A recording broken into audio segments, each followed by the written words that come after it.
My name is Rachel Muthoga. I am the CEO of On Point Policy Advisors and a director at Wezesha Biashara, who are hosting this event. So I'd like us to take a few minutes and we'll start off with a video recap that will show us some of the highlights that came from yesterday's session.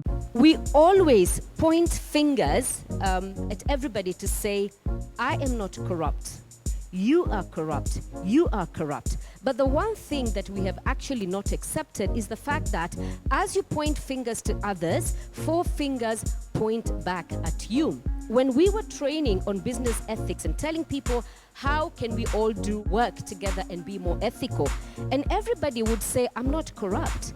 Maybe you as the CEO, you as the founder, you are the boss, you are not corrupt. But can you 100% confirm that your people are not corrupt? So the focus then, as it is today, is about discussing ways of improving business ethics and promoting transparency. Africa provides a market of over 1.2 billion within the Africa Continental Free Trade Agreement. Now, this big and exciting opportunity also has responsibilities, and the responsibility is that the new currency, the new transactional currency for global businesses is ethics. The ingenious, innovative, brilliant, young and old, male and female alike, who are gathered here, particularly from Kenya, have been showstoppers. To imagine then that they will not be able to move to the next step because of graft is tragic. But the question is the private sector any better? With who does government get to bed to fleece Kenyans of resources that would otherwise develop infrastructure that necessitate business? Today, if I went to donate a class, because I have done it before, in the village, I will build and finish it at 650,000 shillings and still have a bit of profit for everybody. Yet, you will realize that if it were to be done by a government agency through a private contractor, it would cost $1 million. Why?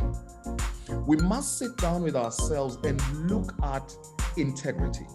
If you must forget everything, don't forget that the currency of trade is integrity and trust. This is a perception corruption risk in private sector businesses by size. This report said that the smaller the business, the higher the risk of corruption. And this report revealed that the top 3 forms of corruption were, number 1, fraud, bribery, tax evasion, and embezzlement. And embezzlement can also be said the misuse of organizational assets. Which areas within the operational area of the business are most affected by corruption? We saw procurement and supply. Secondly, finance and accounting. Thirdly, and probably equally, import-export, and also human resource. Corruption affects your business in many ways. There's a cause, there's a loss there's an increase in cost. There are loss to competition, financial losses, business inefficiency, damage to image, and investor losses. The good news that we see here is that overall, the prevalence of economic crimes in Kenya has decreased. So actually, the PwC report says the incidence of crimes have come down over the last 2 years. We, as the leaders, have to be the first ones to be seen to be ethical. We must preach it, we must live it, we must demonstrate it all the time. Once you've got an ethical people in your organization, then it's very simple. Some organizations will realize that once you come in, their cost of doing business will be reduced because your cost of serving them will be lower because of the efficiencies that being an ethical organization has actually brought into your operations as a company. The whole essence of driving out corruption in your own company is what will make your company sustainable in the long term. And we have examples across the world of companies that have stuck with ethics right through. And because of that, people respect them. And when they want a good deal, they will invite those companies that they know will give them a good deal at a low cost so that they themselves can get better returns out of being ethical. It's nice watching it on movie form, isn't it? It really was exciting, and those are some of the highlights that came from the main speakers. I'd like to invite Cindy up to just give us a short overview of what happened in the panel sessions. Then we can be able to go ahead with the first speaker. So Cindy. Thank you, Rachel. My name is Cindy Salim. I'm the legal advisor at On Point Policy Advisors. So yesterday we had 3 panels, and the first panel session was on creating an enabling environment for self-regulation. So the discussion highlighted reasons why people didn't follow ethical guidelines in developing countries, to be their characteristics in having large informal societies, which are often unregulated, setting up rules and regulations that are not fit for purpose, and giving power to political activities to control the state budget. It was also noted that an enabling business environment was identified as a fair and predictable space that gives space to all to explore their strengths. It is an environment where people are held into account and are rewarded fairly for their efforts. It was also the proposed solutions to encourage compliance, including stakeholder consultations, to develop and adapt workable solutions, omission of trade barriers, and removal of burdens to MSMEs. The second panel session, it was on the Pan-African Experience Comparative Case Study on Self-Regulation. The session called for stakeholder support towards building ethical business environments and deliberate action to foster a level playing field by the regulatory authorities aimed at empowering MSMEs among other businesses. So there was an encouragement for organizations to develop policies for the identification and fight against corruption internally that includes developing reporting mechanisms to ensure compliance within an organization and while interacting with external stakeholders in an organization. Then the third panel session was on Kenya anti-corruption legislative landscape, status of the operationalization of the Bribery Act 2016. So it was stated that corruption is a monster that we are feeding and it will come to eat us. It has moral and a structural layer where individuals express being cornered to be unethical. It was also stated that ICT has been implemented in many government service points in Kenya and has played a role in reducing corruption through reducing human interaction that risks cases of corruption. However, its efficacy in curbing corruption can only be achieved when paired with political goodwill. ICT is only part of the solution. Creating a culture of accountability also escalates the agenda to create an ethical environment. And sorry.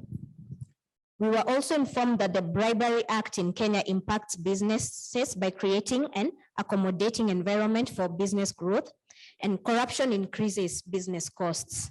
Compliance in the Act increases the quality and can reduce the cost of doing business through establishing a trustworthy business culture. Then the first day was concluded with wise words from Professor Midamba, who questioned the audience whether they would be considered ethical on their deathbed. He explained his encounter with corruption and demonstrated how he faced it head-on and quoted his father on resilience, saying that if they close the doors, access them through the windows. If the windows are locked too, go through the wall. And if it does not work, go through the roof. He emphasized the need to unite Kenyans and get rid of corruption for the overall growth of the country. Thank you. Thank you so much, Cindy.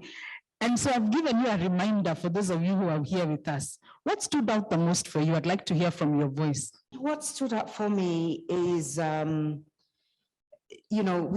mention of regulations that are not fit for purpose. Mm-hmm. And I feel this is where a lot of work needs to be done, whether it's by BMOs and all that, because this is where it's hitting SMEs most. And when I say this, I'm talking about, we talk about the ease of doing business. You can register a company, I can do it now while I'm sitting in this meeting. Yeah. But what happens with when you need licenses and permits? That's where it becomes very, very tough. And you can, if you are not willing to pay anything, you can chase for months on end. I can tell you I'm doing that at the moment. And, you know, after Professor Midamba spoke yesterday, I told him, you know, I was on the verge of giving up. But yesterday I told myself, you know what? I'm going ahead, I'm going to fight it till I get it. And I'm not paying anyone anything because you start paying. Yes. And it never, ever, ever ends. Mm-hmm. But what is that doing to my company? Maybe I have a little money. I'm able to do this and that. But what happens to many SMEs that really don't have that? It's a survival thing. You either pay or you shut shop. It's tough, guys. And so I feel the BMOs and any other organization that is in this country, what they need to address really is not really the registration of businesses. Yes, that has been made easier. It's the permits and the licenses. Some of them from regulatory bodies that are talking about they're against corruption and everything, but their regulations, their processes are calling for corruption. They are long, lengthy, opaque, and they make it like that because they need the human interaction for, you know, obviously for some money to change hands so that, you know, before you can get a license. Wow, so thank you. Thanks so much for giving us, Sean, over to you, for giving us really a personal experience. That some of these things that we're discussing are not theoretical. We are literally going through them in our lives as we go ahead with this work. Now, hopefully there is light at the end of the tunnel, because at this point, I would like to invite Mr. Daniel Nyakora, who is the Senior Marketing Manager at Asoko Insight, which is an African corporate data and engagement platform. They are a partner with the Center for International Private Enterprise and are going to be telling us about a new initiative, relatively new, an initiative that has been worked up for a while, referred to as Ethics First. Thanks, Rachel. Hello, everyone. How are you doing today? I have a presentation. So I will start with a brief video introducing Ethics First.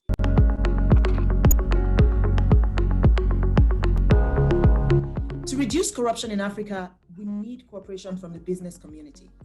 50% of small businesses operate in the informal economy, a haven for non-transparency and non-accountability. Now, the other half find the cost of business integrity very high and the cost of corruption very low. So the socioeconomic dynamics is skewed in favor of corruption. But with global and regional partners across Africa, we developed a demand-driven initiative that can change that skewed dynamic one business at a time. It's called Ethics First. Enter Ethics First, an innovative new platform that is doing that by giving small businesses a road to improving their governance in a recognizable and standardized way and increasing their visibility to global partners and financiers. It is the business-led answer to Africa's compliance needs. Aimed at enhancing the integration of African small businesses into global supply chains, Ethics First offers a low-cost digital solution for businesses to strengthen their governance in anti-corruption management systems and boost their global reputation. How does it work? African companies are invited to register on Ethics First and follow the program to demonstrate this trend of their commitment to the Ethics First values. www.ethicsfirst.sipe.org in 3 stages. Green, business leaders sign an integrity pledge that commits them to an ongoing process of enhancing their company's governance and compliance systems within a specified time frame. Silver, demonstrate enhanced anti-bribery and compliance measures appropriate for the size of the business and ensure effective leadership commitment to corporate ethics and integrity. Gold, complete an independent compliance and due diligence, verification and a review by the Ethics First Compliance Advisory Committee. Stakeholders for Ethics First include African governments, African business, and civil society. For example, African governments have the ability to improve public procurement transparency during a crisis like COVID-19. Indeed, Ethics First has the potential to create a world where business reduces corruption, resulting in improved public service delivery, economic growth and opportunity, and a life better for everyone. Great, thank you very much. Now, as you've heard, Ethics First is a solution or a response to the need for increased corporate governance. I'll just like to recap what has been already said in the video, really, about the solution that Ethics First is providing, which is a market-driven approach to combating corruption at scale. And that's done in 5 ways I can talk about. The first one is to increase a broad-based adherence to sound corporate governance. The second one is trust, really. Trust and risk, like the Honorable Siani said, integrity is the currency of trade. And integrity is trustworthiness. So right here, increase investor trust and promote fair competition and promote corporate responsibility. And we also have cost reduction. When you're a trustworthy business, the cost of due diligence is really reduced. And the fourth one is, once we have all this set up, this boosts commerce, it boosts trade. It makes Africa or Kenya a favorable destination for capital. And lastly, for trade, once we have a verifiable and accessible platform for businesses to be able to increase transparency, we boost trade, it's easy for us to talk to each other, it's easy for us to exchange goods and services. And just to recap what was in the video and what most people might be wondering in this conference, what are the stages? It starts with the registration. This is a platform. I'm sure we all understand what platform is. You start with registering. And once you register, the first step is to sign a corporate integrity pledge. Then you get to the green level, 1 star. The second stage is to sign a corporate integrity pledge, 2 stars.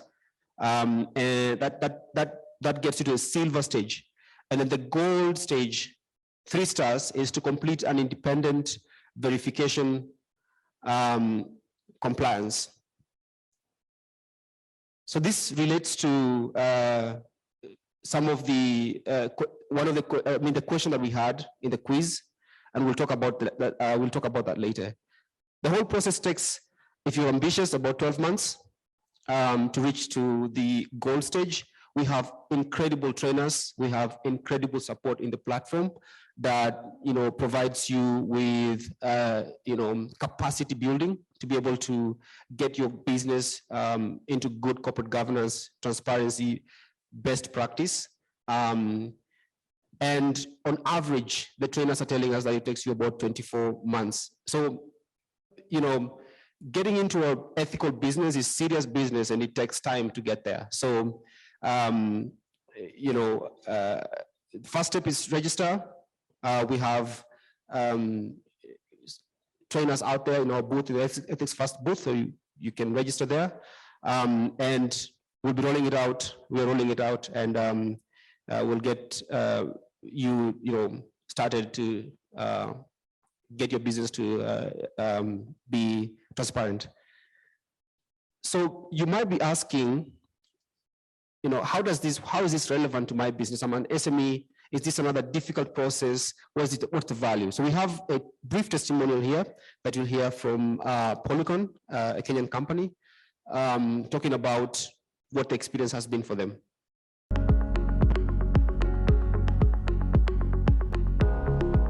My name is Dominic Morevi. I am the founder of Polycon Services and now the Polycon Group. We have 4 functions that we carry out.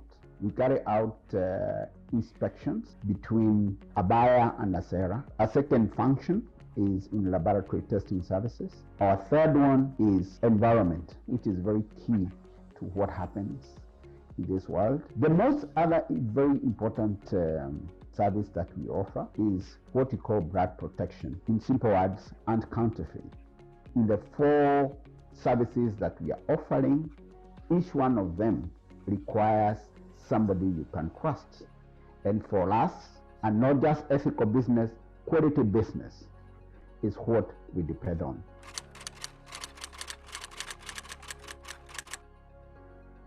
On ethics, we have certification from international certifications. On quality, we have other international accreditations. And that is a package that opens doors for us internationally.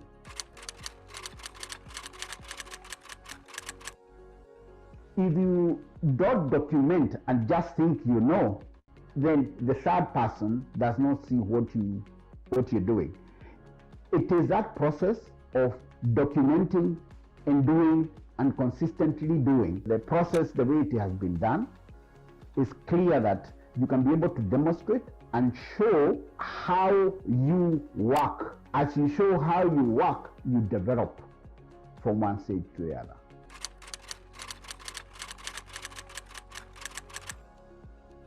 Ethics first is so key in Africa. In fact, at one time I remember we said that ethics in Africa will be as good as the introduction of sliced bread. The moment Africa absorbs a lot of ethical business practices, we are going to go very far because we have everything. And I think in Africa, that's what we need.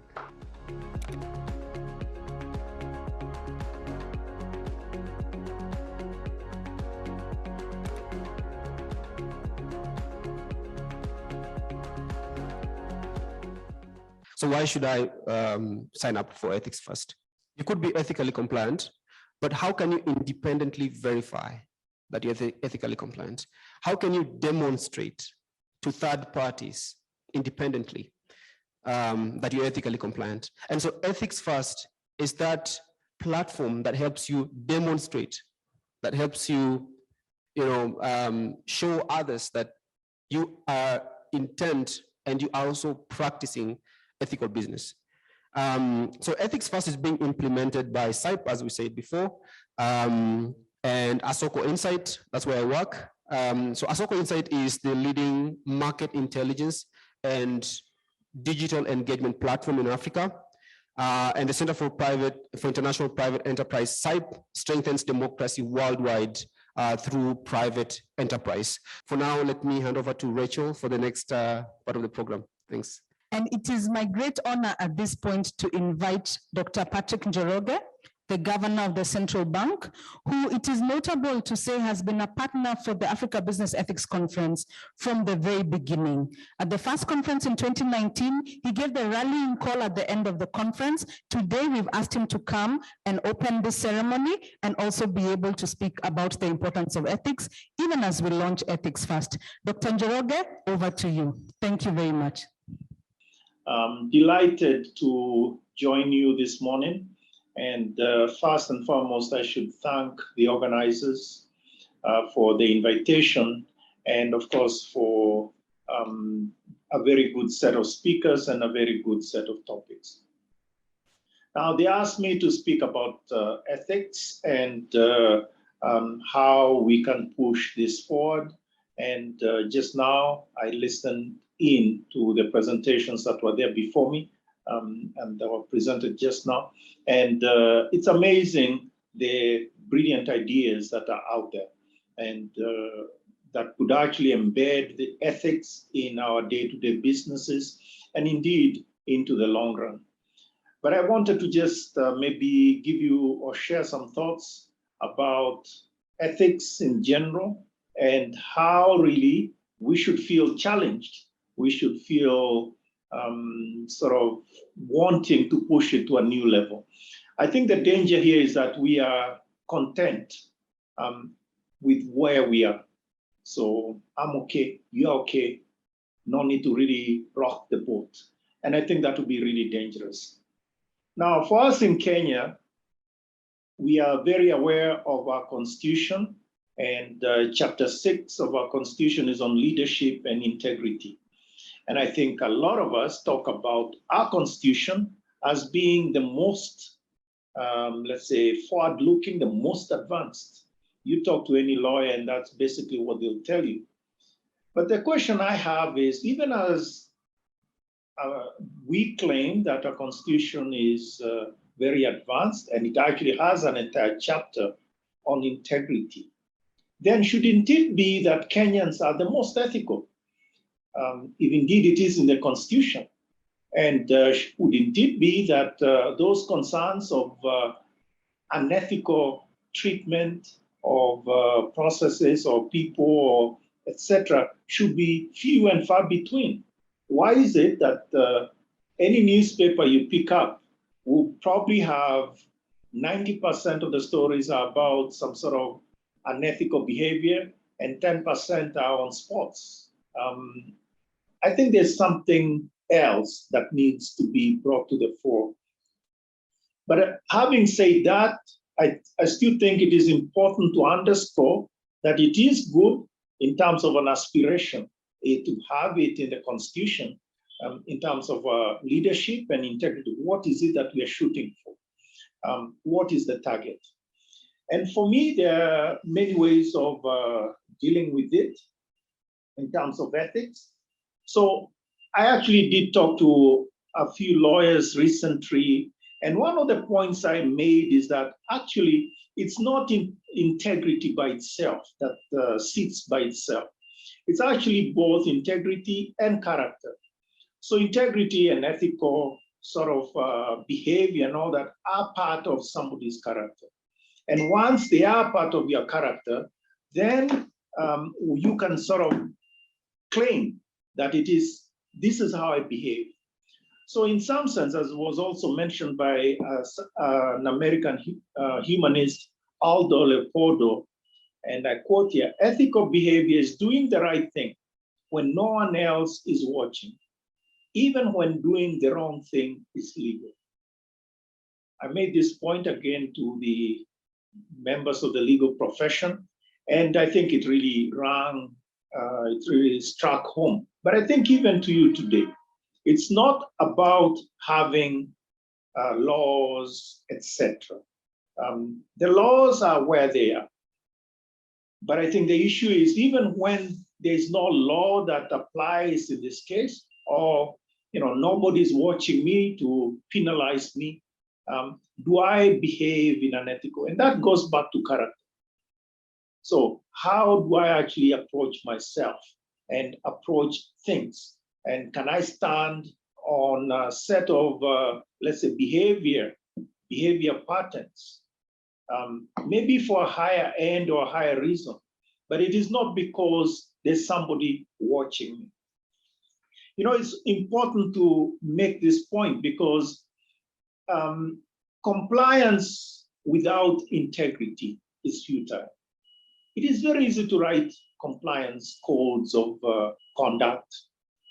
And I see also there's a lot of conversation today about self-regulation. Well, that's okay. So there are other means of self-regulation as well. But yes, you cannot, in a sense, legislate ethics or legislate integrity, because it goes into a much deeper part of me, where the laws don't really, or at least the laws as written, don't get to. There are other laws that maybe are written in my heart that actually make me operate in a particular way. But I think the point here is the mentality of we comply for compliance sake, cannot sustain a business, and indeed cannot sustain an ethical business for long. And the point here is that we can easily sort of point to non-compliance issues, but I think the non-compliance issues that pop up maybe point to much deeper problems of character that need to be dealt with. So I want to underscore this point that it is not about laws. It's much deeper than just laws. Of course, we should have laws, but the laws don't get to the finality which relate to my character and the way I behave. So what actually gets to it? And I want to make maybe 4 points, 2 relating to myself as a person, and 2 others that relate to the institutions, in this case, businesses that you work in. And I think the first one is that in terms of supporting ethical behavior, and I think the first one is one of discipline. So it comes under different names, but the question is, am I really disciplined? You know, our marathon runner, greatest of all time, Eliud Kipchoge, he talks about discipline and says something along the lines, only the disciplined are truly free. And if you are not disciplined, then you're controlled by your own fears and emotions, etc. And you will never really achieve anything. This is Eliud Kipchoge from his experience as a marathon runner, etc. But I think we can also make the same point in terms of discipline in areas that you work in your businesses. So how disciplined are we? Now, maybe we think a bit about discipline as in schools or in the military, but it's not just about that. It goes much deeper. And from my perspective, I want to contrast it, let's say, with what I call the matatu mentality, right? So here you are, you can get away with things, you can change lanes, everybody else is, there's a long queue of traffic, and there you are. You can overlap, as we say, and get to the front for whatever reason, and nobody can do anything about it. They cannot take you to prison or whatever, right? That is the matatu mentality we are talking about. But you can be sure that that person, basically, demonstrably, this person is not disciplined. And I think that is really the issue here. And so I encourage you, I ask you to check how disciplined you are in your own relationships, in your own operations of businesses. You know, we may think of the big things, but the bottom line is really, are we striving for that excellence in the small items as well? The big things, yes. But we have to develop this habit in the little things. And are we doing that? So that is really the challenge I give you. So first and foremost, the issue of discipline. The second one is what I call professionalism. You see, in business, you can always do things, in my jargon, or I think we can understand each other when I say kienyeji, so randomly, without really processing things through. And without first the level of technical excellence that is required. So this is why you find somebody, let's say, getting a job that they are not trained for, right? And then they fail right off the bat, right from the beginning. But I think the issue isn't just about that. It is also when I'm somewhere, when I'm given a responsibility, how much do I work? How hard do I work to understand the details of that responsibility? Or am I just interested in the quote unquote power that comes with it, right? So that is the issue. And so the question is how professional I am, do I relate to it? When I talk to the lawyers and judges, I guess it's now 2 weeks ago, I actually challenged them about this and made the point that things are not looking good for them in terms of being professional. And how did I make that point? By reminding them that actually they are the ones that at least they have not adopted the technologies that are available, that have been available for years. It's only now during the corona period, the corona pandemic, have they sort of got to adopt the virtual courts and things like that, but they're still miles away from where they should be. And this is all about professionalism. So in some sense, they are not bringing all the tools that are available, in this case, technology, to the job.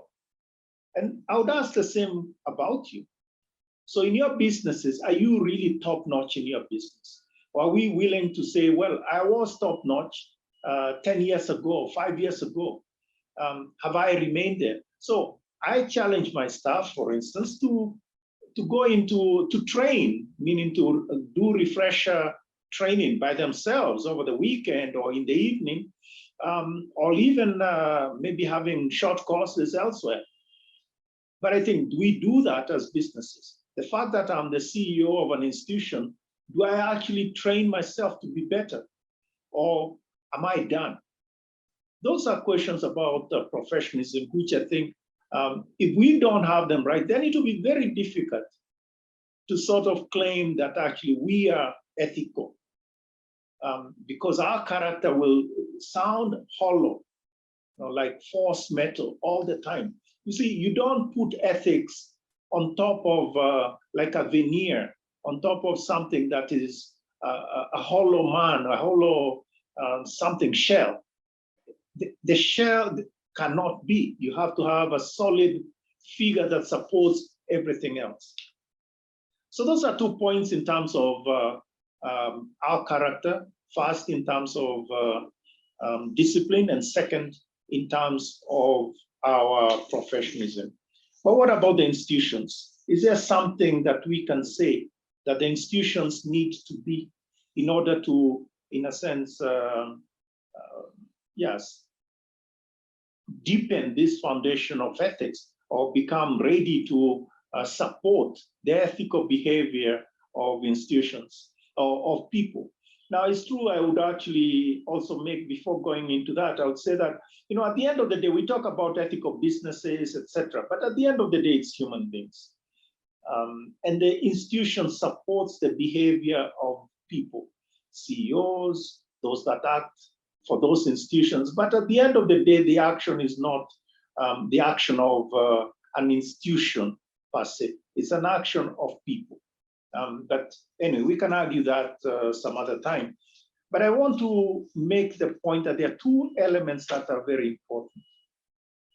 And I think the first one is really something you are very familiar with, which is the institutions need to develop a responsible corporate culture. And that is essential. So the culture or the corporate culture, in a specific business institution and all that, does it support ethical behavior? Or is it, let's say, a bunch of slogans, whatever they are, that indicate the aspiration, but in effect are not guiding the day-to-day behavior? So, for instance, you think about when you go to a customer, when you go to a customer comes to your, or interacts, engages with one of your employees, and I have a lot of employees that do that, customer-facing, let's say, jobs that they take care of, at the cashier, etc., or telephone, etc. The question is, how do you expect that person to relate to the customer? Now, all of us have a lot of experience in, for instance, being left high and dry by some, I don't know, a flight is canceled and you're on your own kind of thing. So you feel very disappointed. Or for that matter, there's a problem with the merchandise and you're told, well, but you bought it and that's it. Whatever it is, the bottom line is, what culture is that institution building in terms of what is the expectation? What does that institution expect the specific employee to behave? How should they behave in that context, etc. And it cannot just be a conversation about the ordinary, meaning where everything is okay. It has to be also things about when things are bad. right? When a customer comes and has problems, etc. I'm pretty sure that those of you that deal with customers or have had their training with regard to dealing with customers, you have to train on a tough customer. You know, what happens when things are bad and how do you deal with them? How do you maintain your cool? How do you win over that customer? And it isn't just about a customer, it's about a human being. You're dealing with a human being. And I think we should accustom ourselves more seeing customers as human beings that deserve respect, even when they are wrong, that deserve to be listened to, etc. So that is the point that we need to sort of think about. Now, I mentioned the corporate culture in the sense of customer facing, but you know, corporate culture also involves what happens, let's say, in the seafloor, right? How do we deal with the CEO, or how does the CEO deal with everyone else? And what sort of message is the CEO passing to others or communicating to others with his or her own actions? You know, it begins at the top. The tone at the top is so very important. And this is a question we have to ask ourselves. Really, what is the tone at the top of all the businesses that we are involved in? And is there this sense of, you know, the rules apply for everyone else, but not me? So I can do the overlapping, I'm the boss anyways, or I can do whatever else, right? I don't have to record things. Everyone else is recording things, but I don't have to do that because I'm the boss. So in some sense, I play by different rules. So this is important. Of course, we also have the codes of conduct, etc., that players and industry associations are putting out. I think that those are also important. They help to guide, they help to shape, but we cannot depend on them alone. I know I've been pushing for these codes of conduct in the financial sector, for various, let's say, tasks or let's say professions within the banking sector. And I think it is essential. Now, for us, we came in the banking sector, we have had a lot of, let's say, development. First and foremost is obviously the global financial crisis back in 2008, 7, 8, 9, etc. And I think one of the things that we learned from that was the importance of ethics for bankers. So ethical banking, and bankers have to begin thinking more about ethics, understanding how they can damage other human beings. And these are not just customers. This is not just chasing the bottom line. And I think that has been a major revelation. For us, closer home here in Kenya, I think the experience of the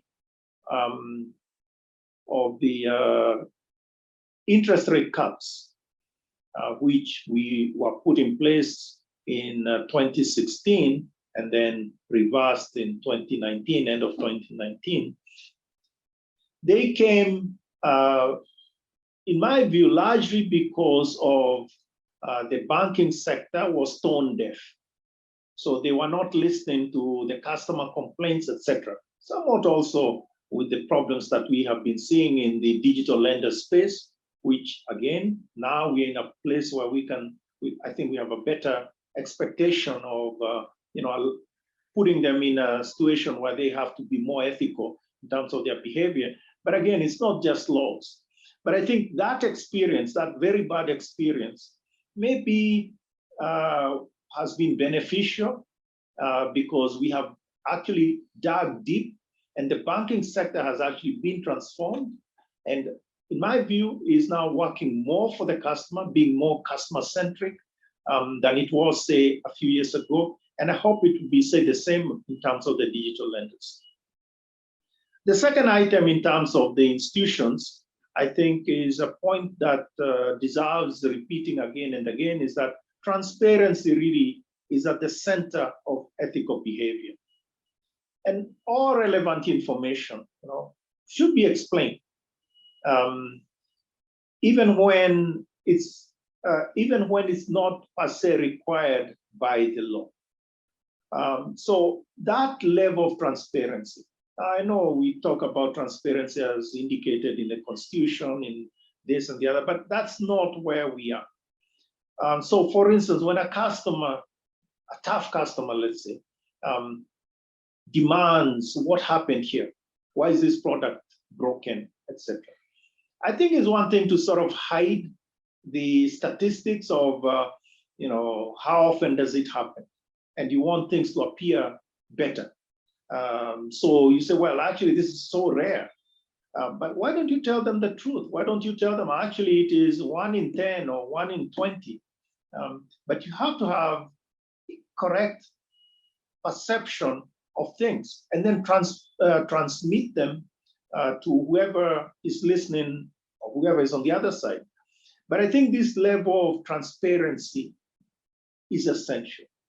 Transparency, even when we don't quite understand things. You sort of say, well, I'm not sure about this. CEOs are particularly, well, not just CEOs, CEOs and communication people are particularly bad at this. They never want to show that they don't know the answer to the question. But there's really nothing wrong. And I think there's everything good about saying, I don't know the answer to that question. Or, well, I'll get back to you in this sort of timeline, etc. I think it is important to build a relationship of trust that is based on sort of openness, and transparency is really at the heart of that. So those are my 2 points in terms of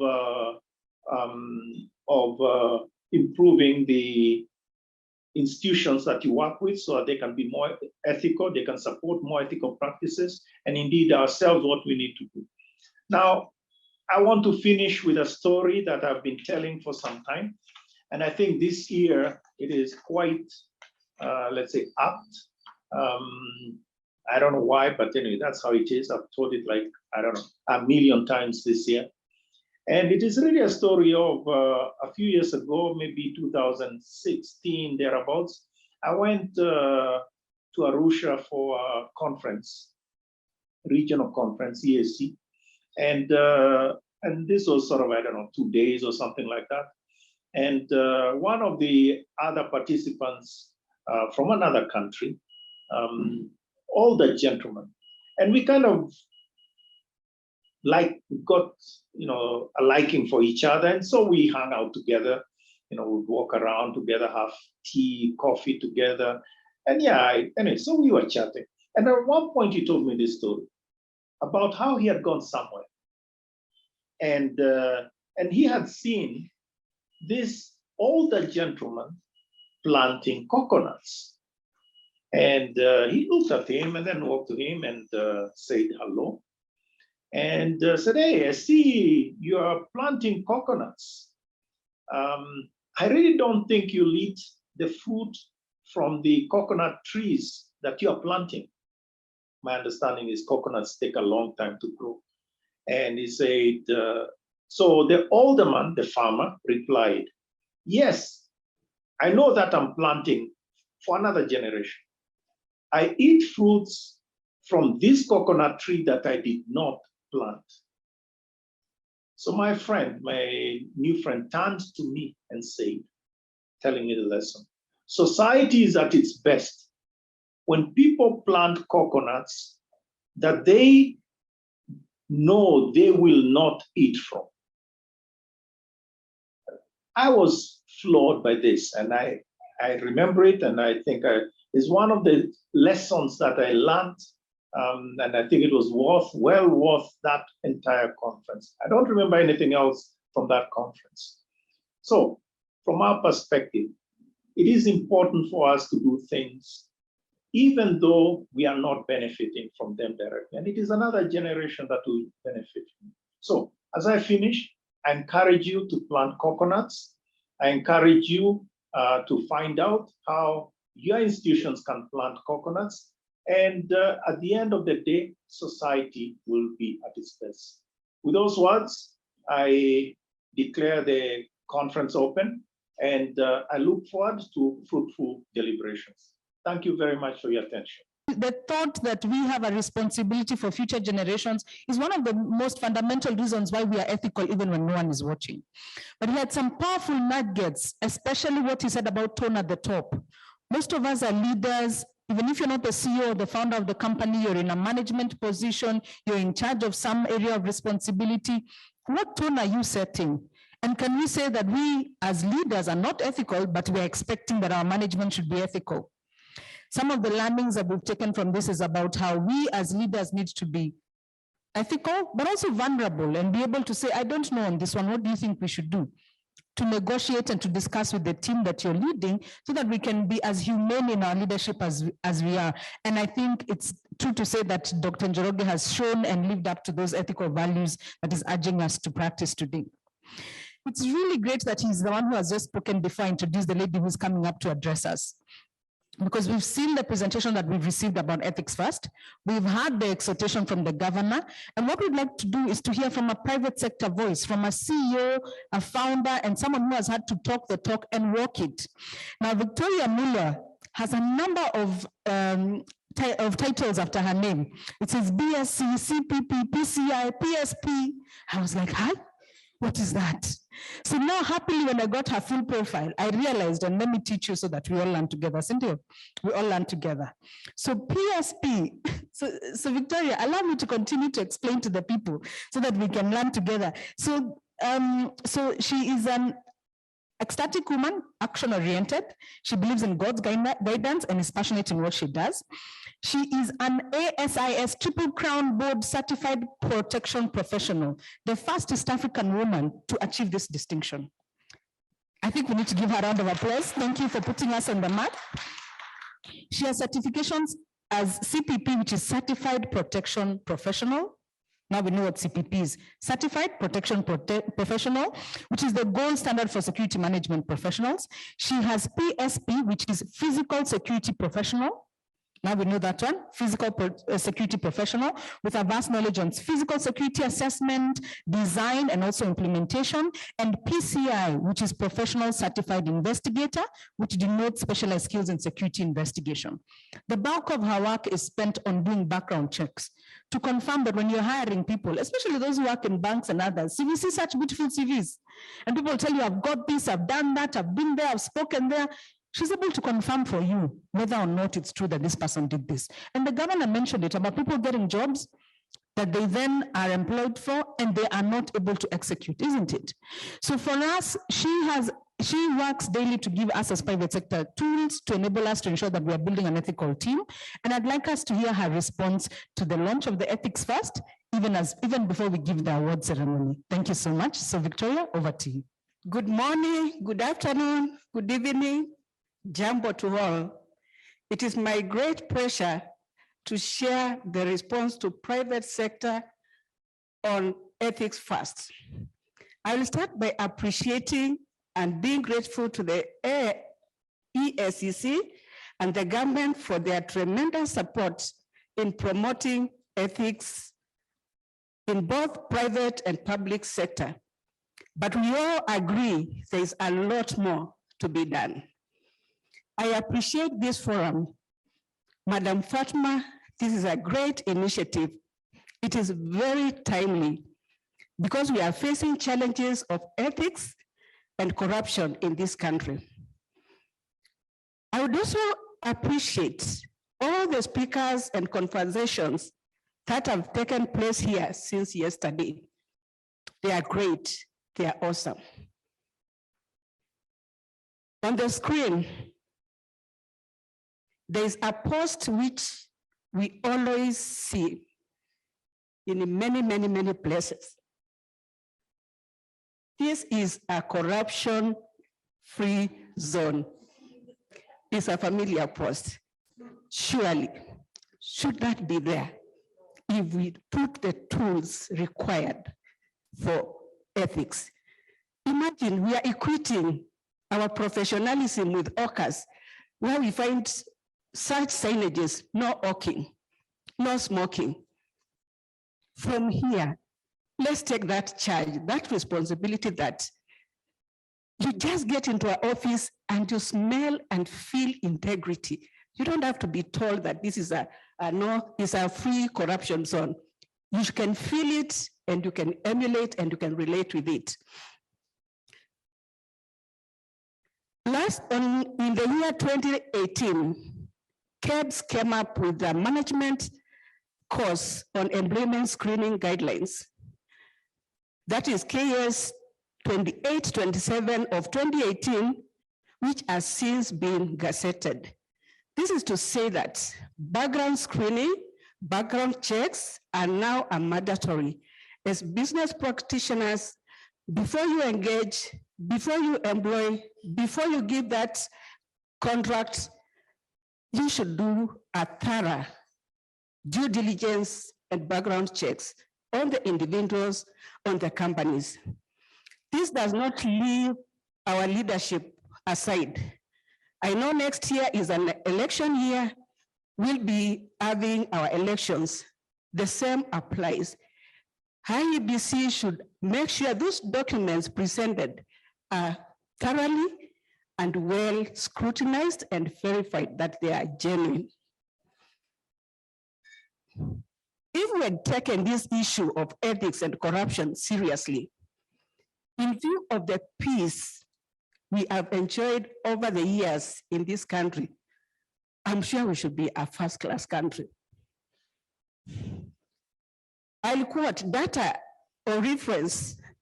The Kenya National Qualification Authority disclosed that 1/3 of Kenyans have fake academic documents, and therefore the need to take action against such individuals is more important than ever. Kenya has approximately 3 million people in formal employment. Going by this revelation, about 1 million formal job holders are therefore possessors of fake academic certifications. This is very scary, but it is the reality. Imagine this is just the academic papers. We are given those beautiful CVs where we have employment history. Someone says, I worked for this company. Do you know they are forged? About 20%. I will say I worked for this company. I will say I worked for this company. And that's why it is important to do background screening, to verify, we write to those institutions cited in the CVs. Did so-and-so actually work at this institution? Did so-and-so work at that position?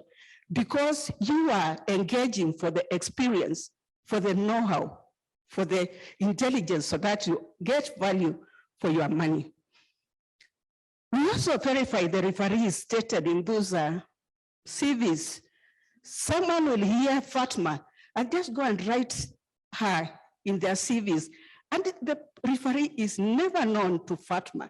Those are things we verify to ensure that at least we can trace back, or we can actually get a real position or factual details about that particular person.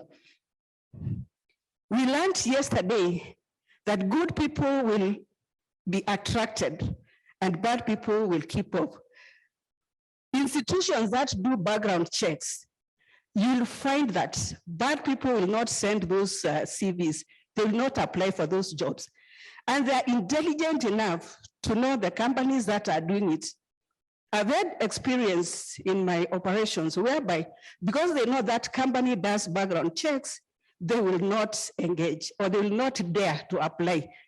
Starting step by step. Step number 1, because you do background checks, you reduce the number of applicants. If you don't, you will attract everyone. In the Holy Book, Exodus 23:8, it says, or it cautions us, do not accept a bribe, for a bribe blinds those who see and twist the words of the innocent. And I will paraphrase it and say, do not accept and do not give a bribe. It starts with you and me. Imagine, do you want to be blind when you have eyes? God has given you eyes. Let's see.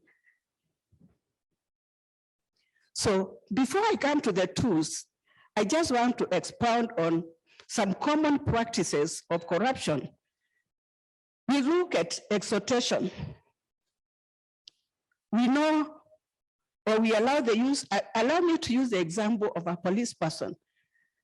You have just skipped the lights, and then you are busy giving out something to that policeman. Sometimes even before they ask, where are you giving? Because you don't want that lengthy details of being taken to the station, you'll go to court, you'll pay this. So one of the tools we can use on this is just to ensure that there is some encouragement, way to make the risk and the rewards comparable, so that at least if I'm charged on the spot, I'll pay and it ends there, and the right money will go to the right institution.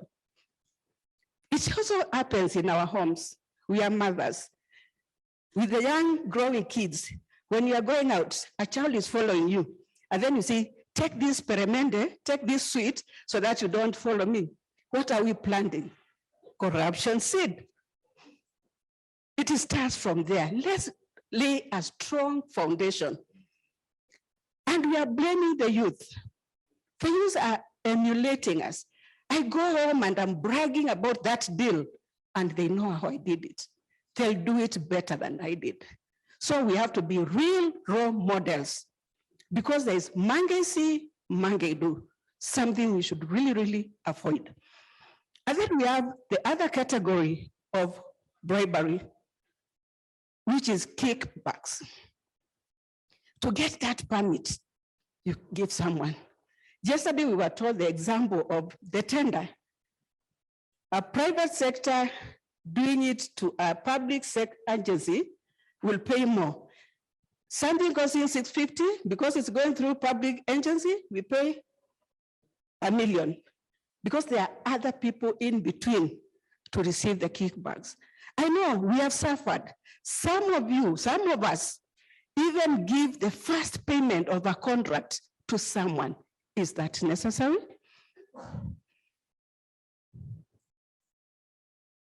The final type of cause of bribery I want to talk about is now the bribe itself. It sits in between extortion and kickbacks. You find that there are those conditions. You have to employ someone for me because I've given you this. We have proxies, and we can tell of cases. So what tools should we apply to make sure this does not happen? Due diligence. When you are engaging, make sure you do due diligence on the individuals you are engaging. When we come to companies, I would say we make sure the process of bidding, the process of contracting is done well. Many companies involved in corrupt or fraudulent practices because they do not know or they do not do background checks. When you get that bidder, ensure you verify that they exist. Some of them are shell companies organized solely for the purpose of obtaining contracts. And they have no staff, they have not even offices. When we are doing due diligence for businesses, we make sure we find out where the actual office is as stated by the documents. If the employees have the qualities that are cited, because I know in tenders, we are looking for experiences. We check the individuals, capacity and experience of the personnel proposed to work for that particular contract. We check if the proposed consultants, education, credentials, and experiences as claimed in their CVs. We do further background checks on firms and individuals who are subject to allegations and concerns. So let's take this privilege and ensure that we do what is necessary. All the above, if it's not done, leads to fraudulent activities, loss of money through schemes, unnecessarily expenses. That's why, upon using the necessary tools to succeed properly, we have to use proper tools, ethical, professional standards to ensure that things are done well. In addition, we can have all this done very well. It is important to ensure that procedures and processes are put in place. We have just been told by the governor about code of ethics, regulatory compliance, culture of our institutions. Let's make sure they are friendly. On the leadership, we know a country's performance is reflected in the caliber and commitment of its leaders.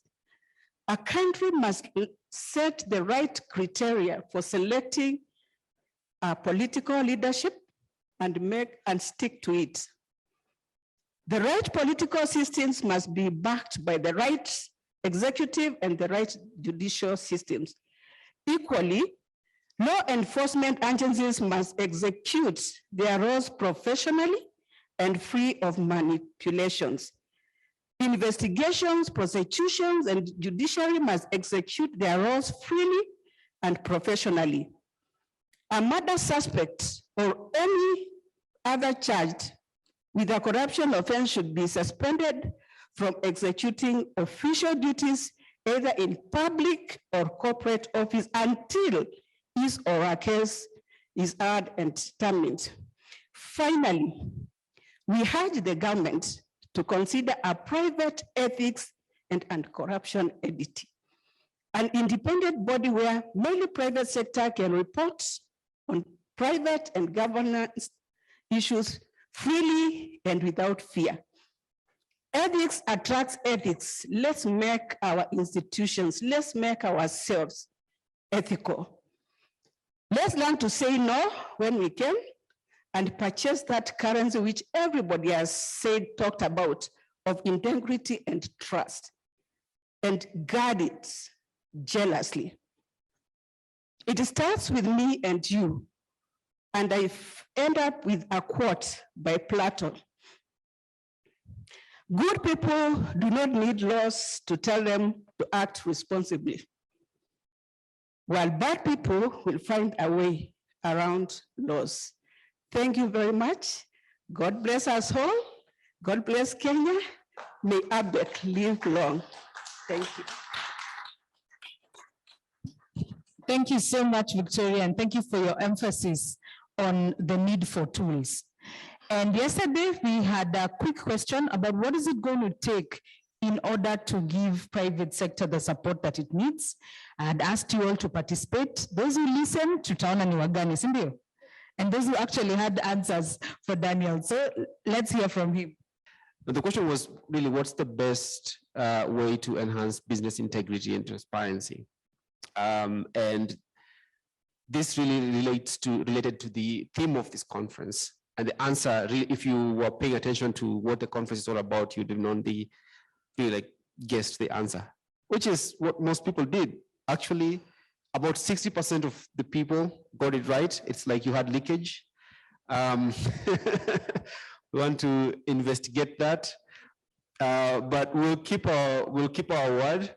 The answer was a resource that enables independent verification of compliance with business integrity standards. It was pretty obvious now that I'm reading it, and that's why most of you were able to get it right. So these companies won. Some couldn't fit on the screen, but for all the companies that won, got the answer correct, which is about 60% of those who responded. We honestly did not expect this many to get the right responses. And so what you get after getting the correct answer, we'll reach out to you, both those who are here and who are online. If you're here, actually, you can get your gift, and the gift is up to $75 or in Kenya shillings, 7,500 of training on Ethics First platform. How do you get that? We have trainers today in our booth outside. So just go outside and they will register you on the Ethics First platform, and you will get up to $75 worth of free training on Ethics First. And that would get you up to the green stage, the green stage, signing the integrity pledge. A round of applause to the winners, please. And with that, I would like to launch or officially declare the Ethics First platform open. Thank you so much. Hi, my name is Fatma Elmawi, and I am the convener and founder of Abec. Abec stands for the Africa Business Ethics Conference, and this is basically a private sector-led forum, a global forum whereby the business community has come together in order to look at ways and chart a way forward in terms of arresting corruption. We work with all stakeholders, that is the business community, the youth, the women, media, the government, and our brothers and sisters who are abled differently, in order to look at how can we all work together in order to reduce corruption in Africa as well as the host country, which in this year is actually Kenya. So this year, Abec takes place on the 7th and the 8th of December at the Trademark Hotel. Some people will attend physically, and we urge all of you to attend and to log in online, being a hybrid. And basically, the theme of the conference is about self-regulation. It's about how the private sector, you, I, and everybody else, we can regulate ourselves, inculcate ethics in our business, inculcate ethics in the way we do things, so that together we are able to grow our businesses, grow our country. Because remember, this is about you, me, our country, the future of our children, and the future of our continent. At this point, I would like to hand over to Maureen Karaoke, who will be moderating us virtually. Thank you very much, and I look forward to a great session. So I just want to start by thanking everybody, obviously, for joining this critical discussion on beneficial ownership transparency. My name is Maureen Karaoke. I'm the Senior Regional Coordinator for the Open Government Partnership, OGP. OGP is a unique partnership of 78 countries, 76 local governments, and thousands of civil society organizations globally that are working together to promote transparent, participatory, inclusive, and accountable governance. So beneficial ownership transparency, of course, for those in the room or on Zoom that might not know, basically means that the ultimate owners of an entity, be that a business, company, whatever it is, that the natural persons who control that entity, possibly through a web of different companies, trusts, foundations, or other entities, are disclosed through a central public registry. So before we get started with the discussion, just a note to encourage those that are following this discussion on Zoom to use the chat function. So use that to add your comments, share your experiences. There's also a Q&A function for questions. There's a team that will help sort of just to ensure that we can gather those reflections, those questions, and relay those to the speakers.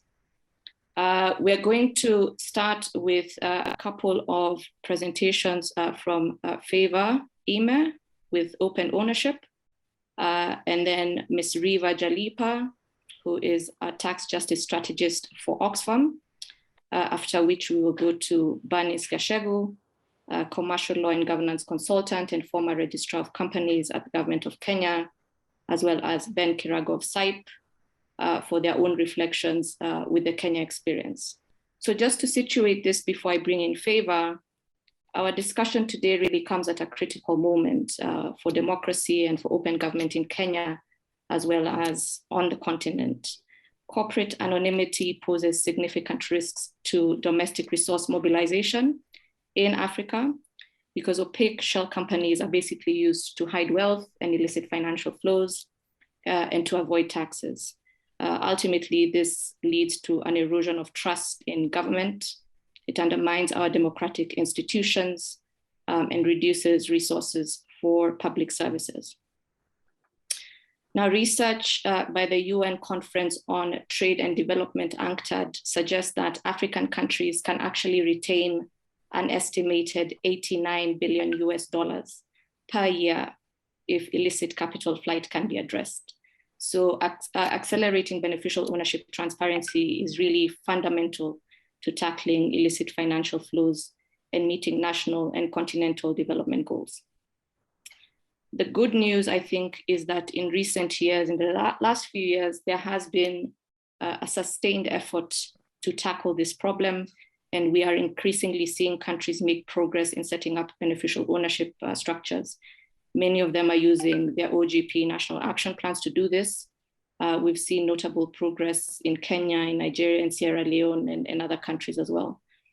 Evidence shows, however, that while government and civil society have been very active in advancing beneficial ownership transparency reforms, the private sector or industry is not always at the table.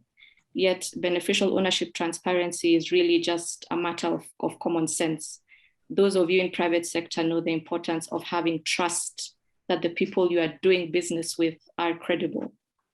Companies are increasingly realizing the value of enhancing strong transparency practices, such as know your customer due diligence, and the benefits that this has in protecting them from fraud or deals going bad, safeguarding their investments, and protecting their public reputation. Access to high quality beneficial ownership data basically means that companies can better assess suppliers, avoid doing business with politically exposed persons, identify conflicts of interest, and comply with requirements of regulators. So the private sector should really not see itself as a target of beneficial ownership transparency, but really as part of the solution, a key cog in the wheel towards a holistic open society that delivers on sustainable economic growth.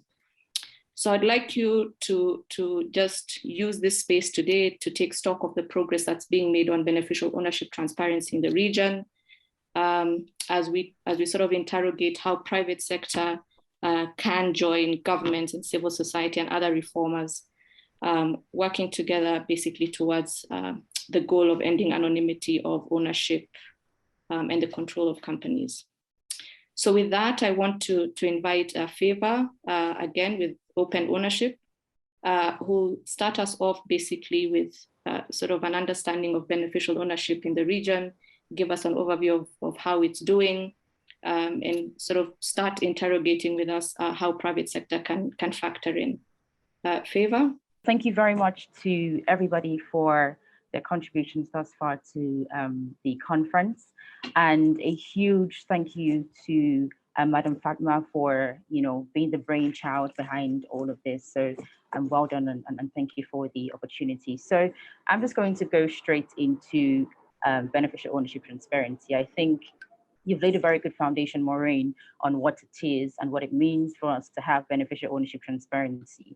So I'll go straight to the context of beneficial ownership transparency within the region, Africa. So I'll give some examples. So in Nigeria, last year, there was an amendment to the Companies and Allied Matters Act. That's the CAMA law that regulates every entity that is registered in Nigeria. And the key amendment to that law was the addition of something called the presence of significant control. So that's beneficial ownership. So the law defines what beneficial ownership is. So prior to this law, actually, in 2016, the president of Nigeria made a commitment, and he said in a summit in the UK that he was going to join international forces to fight corruption in Nigeria. And 4 years down the line, we had an amendment to a very important law within the commercial sector that recognized what beneficial ownership transparency is, and then brought up the obligation for companies to actually submit beneficial ownership information. So apart from that, Nigeria has made tremendous progress. Now, before January of 2021, I think Rachel mentioned that I'm a lawyer, so I used to practice actively. So what I used to do is I would have to go to the Corporate Affairs Commission and pick up physical files, and then conduct searches on these files during due diligence for transactions. But then in January of this year, the Corporate Affairs Commission in Nigeria transitioned from that analog manual system to an online system. And a new introduction to this online system was the operationalization of beneficial ownership transparency provisions in that law. So what am I talking about? Before you register any company in Nigeria, you have to provide information on the persons that control that company. And also as an existing company, you also have to provide updated information if there is any change in the beneficial ownership information. So there is some progress, actually drastic progress in Nigeria. And in addition to that, Nigeria is currently working on having a full economy beneficial ownership register. And that's currently being funded by the multi-donor trust fund, by the OGP, and also by the World Bank, amongst others. Another worthy thing to mention is Nigeria is actually the first country in the region to have a beneficial ownership register for the extractive sector. Now, everybody listening to me right now would definitely agree with me that Africa is one of the richest continents in fact, it's the richest continent in the world. We have natural resources, we have human capital, but we tend to be the poorest continent in the world at the same time. So that's the irony. The resource experts call it the Dutch disease or the resource curse.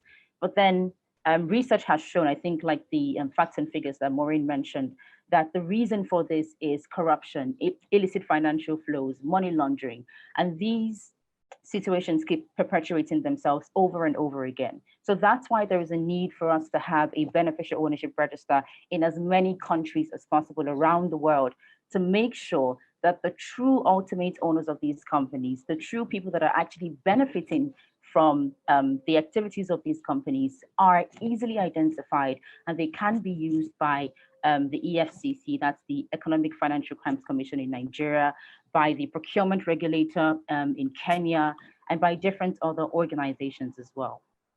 And I'll move over to Ghana. In Ghana, there is currently a beneficial ownership register in place, and there are plans to having a training on how to use the data that is being shared on the beneficial ownership register, and that's going to take place next year. Ghana, in addition to having a beneficial ownership law in its Companies Act that was recently amended, also has regulations specifically on beneficial ownership, which is going to be passed by the end of this year. So there is also tremendous progress in Ghana. In Liberia as well, there is a legislative and regulatory framework that has been put in place to make sure that beneficial ownership reforms are achieved. Liberia is quite at an initial stage of its beneficial ownership transparency reforms, but there is a lot of progress that has been made, and a lot more work is going to be done in the next year or two. In Zambia, there was an MOU that was just signed by the government of Zambia and ZATI, that's the Zambia Extractive Industry Transparency Initiative. PACRA, that's the Patent and Companies Registry Authority, and the Ministry of Mines as well. So I think the trend that I'm trying to bring out here is Africa is not being left behind in the fight against corruption. There has been tremendous progress in Nigeria, Ghana, Liberia, Zambia, and Kenya as well. And that progress needs to continue. And I think the main points for me over the course of the conversations that have been held in the past couple of days is we really do need to make sure that the approach we're taking is not the tick the box approach. And I think one of the speakers mentioned that earlier this morning. The goal is to make sure that we have a sustainable system in place to ensure that we fight corruption in the short term and in the long term. And that's why beneficial ownership transparency is important. That's why all these different countries I've mentioned are taking steps towards ensuring that they have a beneficial ownership register, that they have a regulatory and legislative framework to enable beneficial ownership reforms, that they have sanctions in place for non-compliance, that there is enough regulation to guide companies. And now the next question that comes to mind, which is actually the core of the entire conference, is what is the role, what is the responsibility of the private sector? What is the responsibility of the umbrella professional bodies? What is my responsibility as a lawyer, your responsibility as an accountant? what can we do to make sure that we contribute our quota to the fight against corruption? Now, something that was mentioned this morning is the tone at the top, right? When Dr. Patrick was speaking, I think he mentioned that, you know, the management level have to make sure that they are not exempting themselves from contributing their quota to the fight against corruption. They're not trying to create a different path from them, for themselves. And this is very important because in the fight against corruption, we need to see companies, big companies, small companies coming forward and stepping forward to publicly commit themselves to beneficial ownership reforms. And a fantastic example is what happened in September, when 6 of the largest extractive companies, Anglo American, BHP, Glencore, Newmont Corporation, Repsol, and Rio Tinto, committed to a common set of policies in the Beneficial Ownership Transparency Global Summit. And the three core things they committed to is to promote global adoption of beneficial ownership transparency reforms and to participate in key policy discussions globally. They committed to disclosing beneficial ownership transparency information in line with international open data standards. And they also committed to identifying and using beneficial ownership data in due diligence process. So the first thing to mention is, if these large extractive companies have taken that bold step to say, I am going to step forward and contribute my quota by committing to all of these things, then what is the rest of us waiting for? What are we waiting for?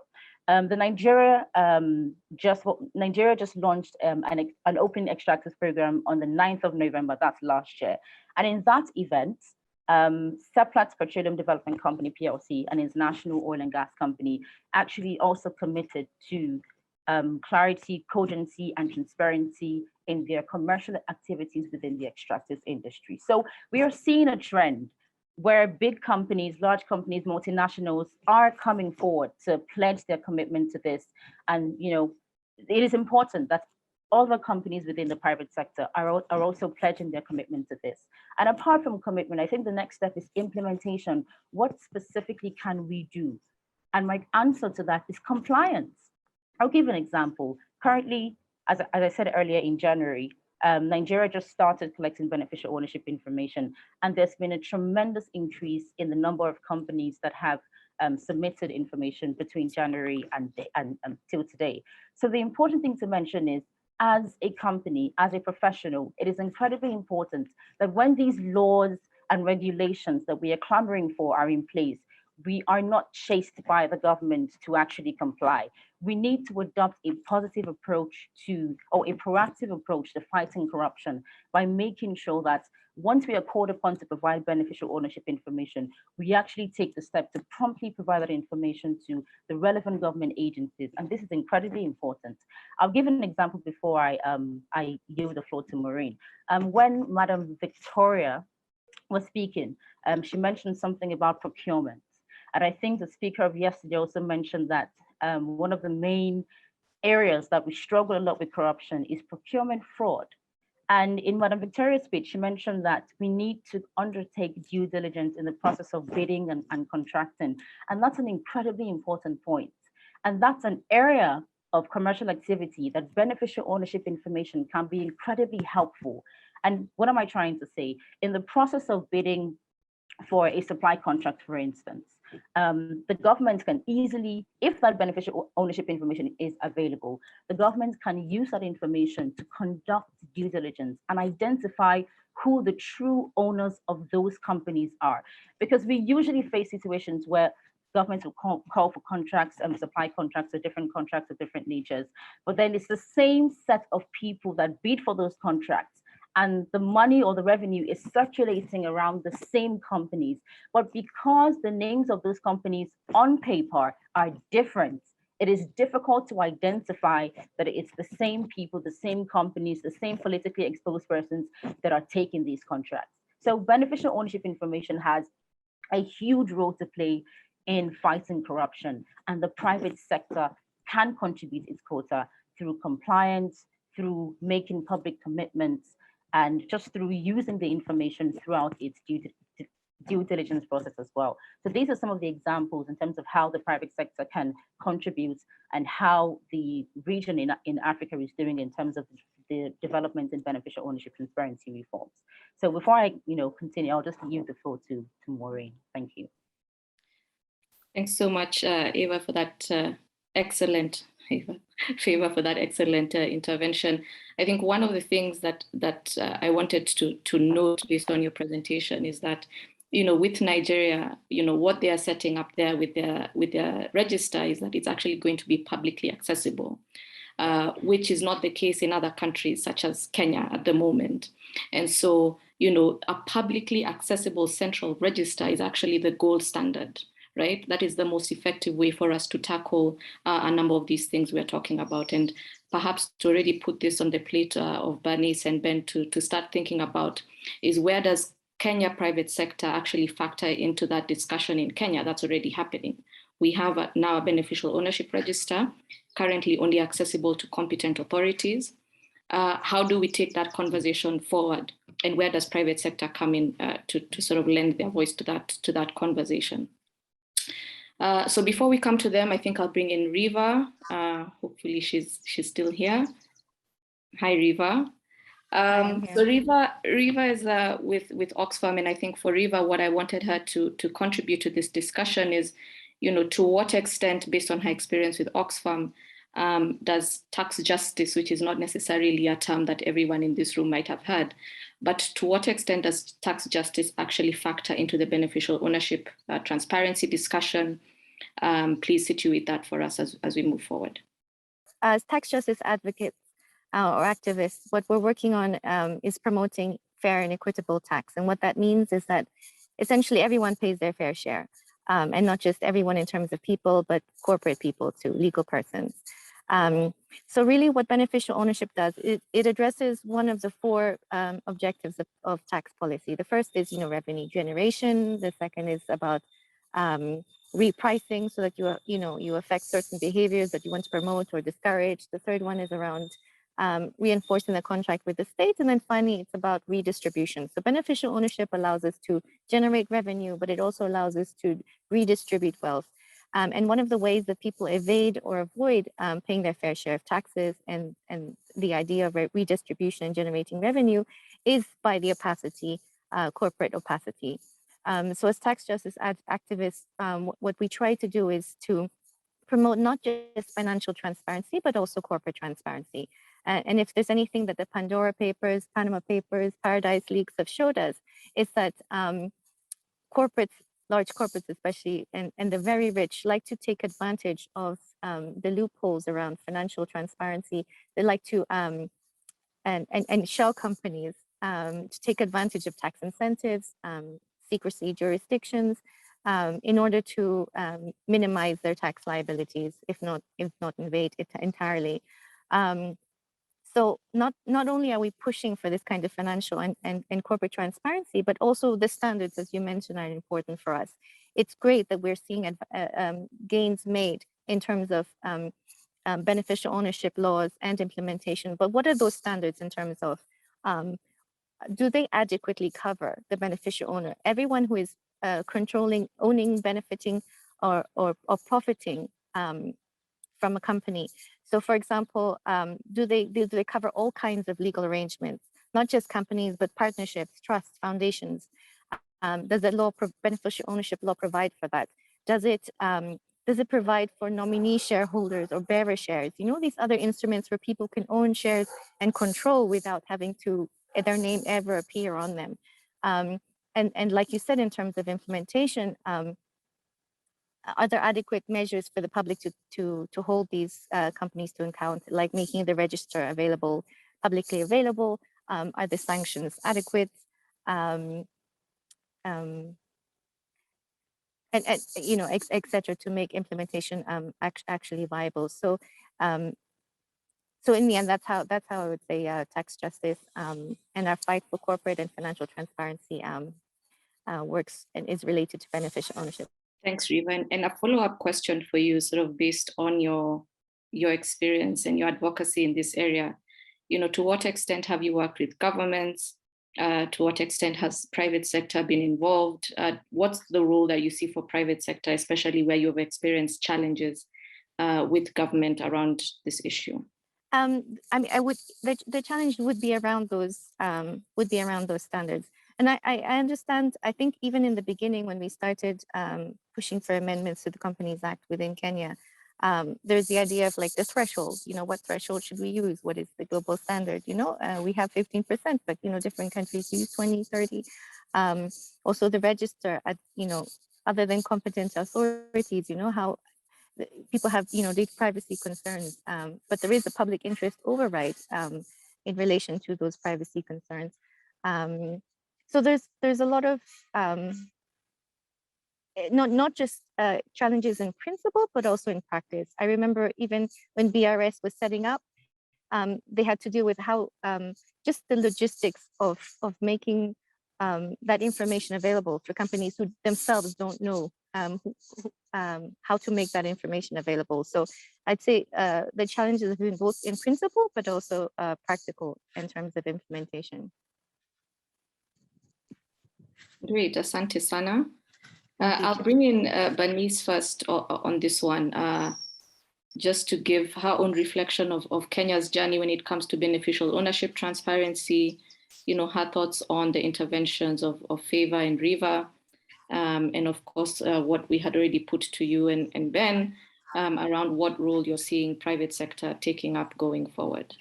Thank you so much for this opportunity. And I must start by saying how gratifying it is to see the effort made to deal with corruption. And I'm particularly impressed because we've got young people. And I think this message needs to go to the next generation, that ethics and integrity will be beneficial to all of us. It's actually a win-win for all of us. And we all need to join on into that bandwagon. And as I've said, especially the younger generation. But having said that, let me just say Kenya has come a long way because, as you know, being part of the Commonwealth, companies were governed under the 1948 English Act, which really did not allow any transparency of any kind. And so the 2015 Companies Act introduced a standard including beneficial ownership transparency that requires companies to file with the registrar who are the beneficial owners. And as previous speakers have said, these are the people who actually control the company. So under the 2015 Act, it defines who is a beneficial owner, the people who ultimately benefit from the company, who ultimately own the company. And it requires every company to file with the registrar a register of who are the beneficial owners. And that register must be consistently updated to give accurate information. So from my perspective, I think we have come a long way. That doesn't mean we are not having challenges. I'm aware that every time you have a change of legislation, it's a big challenge to sensitize everyone, to help them appreciate that it's of benefit to them. It's not to make life difficult or to spy on them for purposes of KRA, but it's actually of benefit to all of us. And I think all of you will agree that it's of great comfort for you as a business owner to know who you're dealing with when you're doing business. So for example, you want to know, is this someone who's a drug baron? Is this someone who's having financial challenges? So the comfort of just knowing, who am I doing business with? So definitely it's of great benefit to have the beneficial ownership transparency. And I dare say that where we lack beneficial ownership transparency, we undermine the economy of a country, we undermine the security of a company, and it just makes it difficult to do business. So as government, I think we must acknowledge the great strides that have been made in introducing the beneficial ownership register and introducing a standard that compels business people to declare or to register or to file with the registrar who are the real owners of the business. As I've said, whenever there's new legislation, not just in the business arena, there's the challenge of sensitizing people. And that's why this forum is so important, to sensitize people on the values of beneficial ownership, transparency. So my simple answer to the question is that we've come a long way as a country. We are excited that there's even a register of beneficial owners. All right, it's only available to competent authorities, but moving forward, I know the registrar is looking into ways where that register can also be available to the public. And I think we need to say kudos for Kenya. I'm also aware that for us to have success in implementation, because as a previous speaker said, the success is compliance. We must all be compliant. The private sector and government must work together. And because the private sector, especially the MSMEs, is the biggest part of our business, we must find ways to sensitize them and to help them see that this is useful, it's beneficial, it's a win-win for all of us. So the partnership between private sector and government, in my view, is very, very important in getting companies to comply, so that they don't have to be policed. In our country, I find that even wearing masks, people will put on the mask when they see the police, as opposed to saying it's for my own health, it's for my own safety and the protection of my neighbor. I don't need to be policed. So compliance, I think, is the biggest challenge, but a partnership between government and private sector would go a long way. So these are my initial comments for now. Thank you. Excellent comments. I'll go immediately just to Ben for his own thoughts around the role of private sector before we open up, just in addition to those that have been shared by Bernice. Okay, I want to put on a different hat here, and I'm glad I'm the least technical person on this subject. I want to put on the hat of the micro and small enterprise business in Kenya. In Kenya, we have a saying, it's in Sheng stroke Kiswahili. It says, kwa ground vitu ni different. And that means that on the ground, things are different. And what am I saying?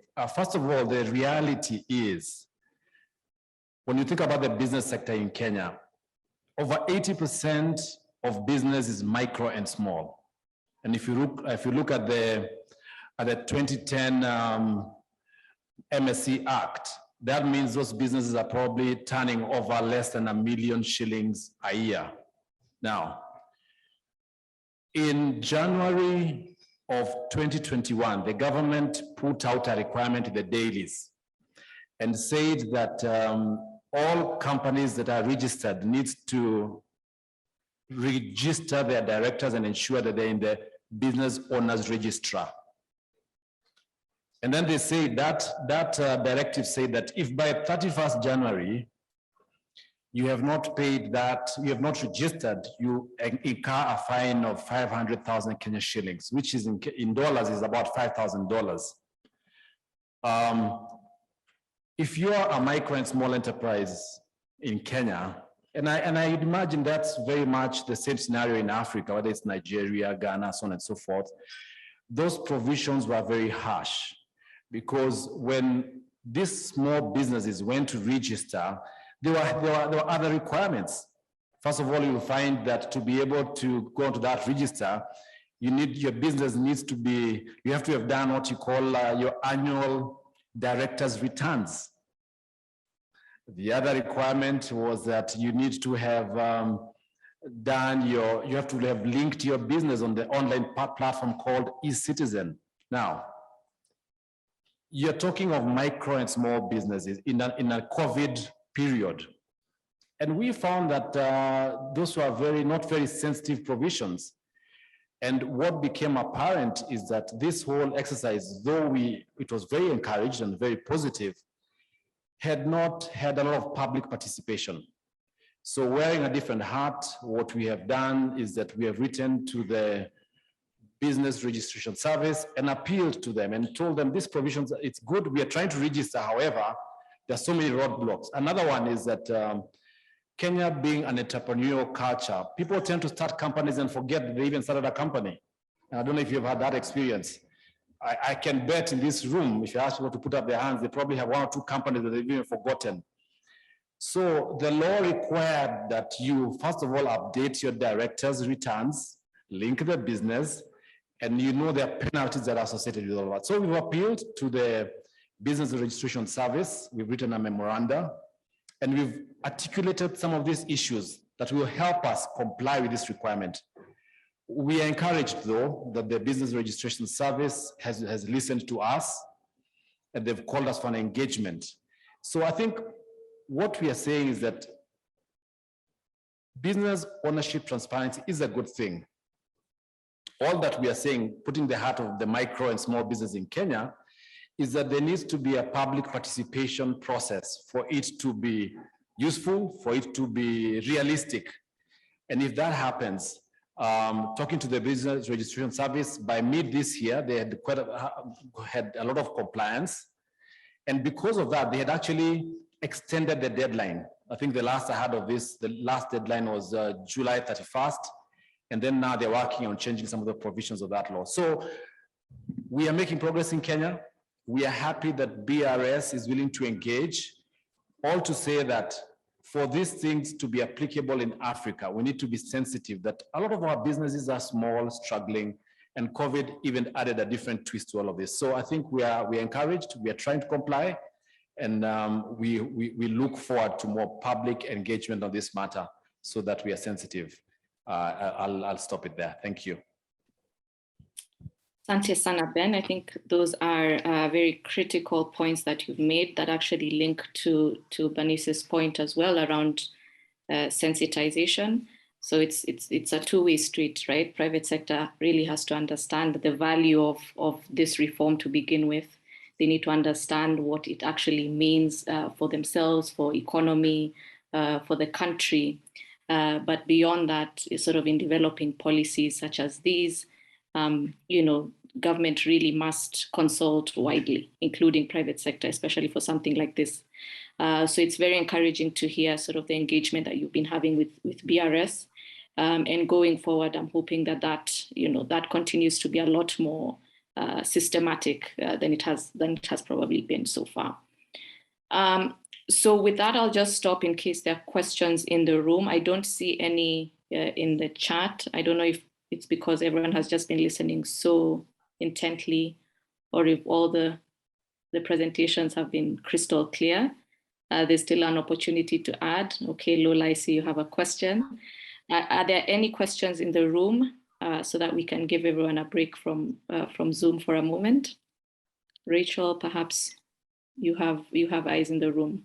I actually have a question, and I don't know whether this is the right forum. On beneficial ownership, I wonder where board of advisors sit in that arena, whether they are seen as beneficial owners or whether they're seen as, yes, how one declares those ones, where you've got a board of advisors and possibly they are providing services pro bono. So I wonder whether this is the right forum to ask that question, number one. Number two is a comment, just from what I have learned in the last 1 year, and I'm not an expert. If you're registering your company now, or it's fairly new, just find out about compliance now. Don't wait for tomorrow or the day after. The environment is very convoluted.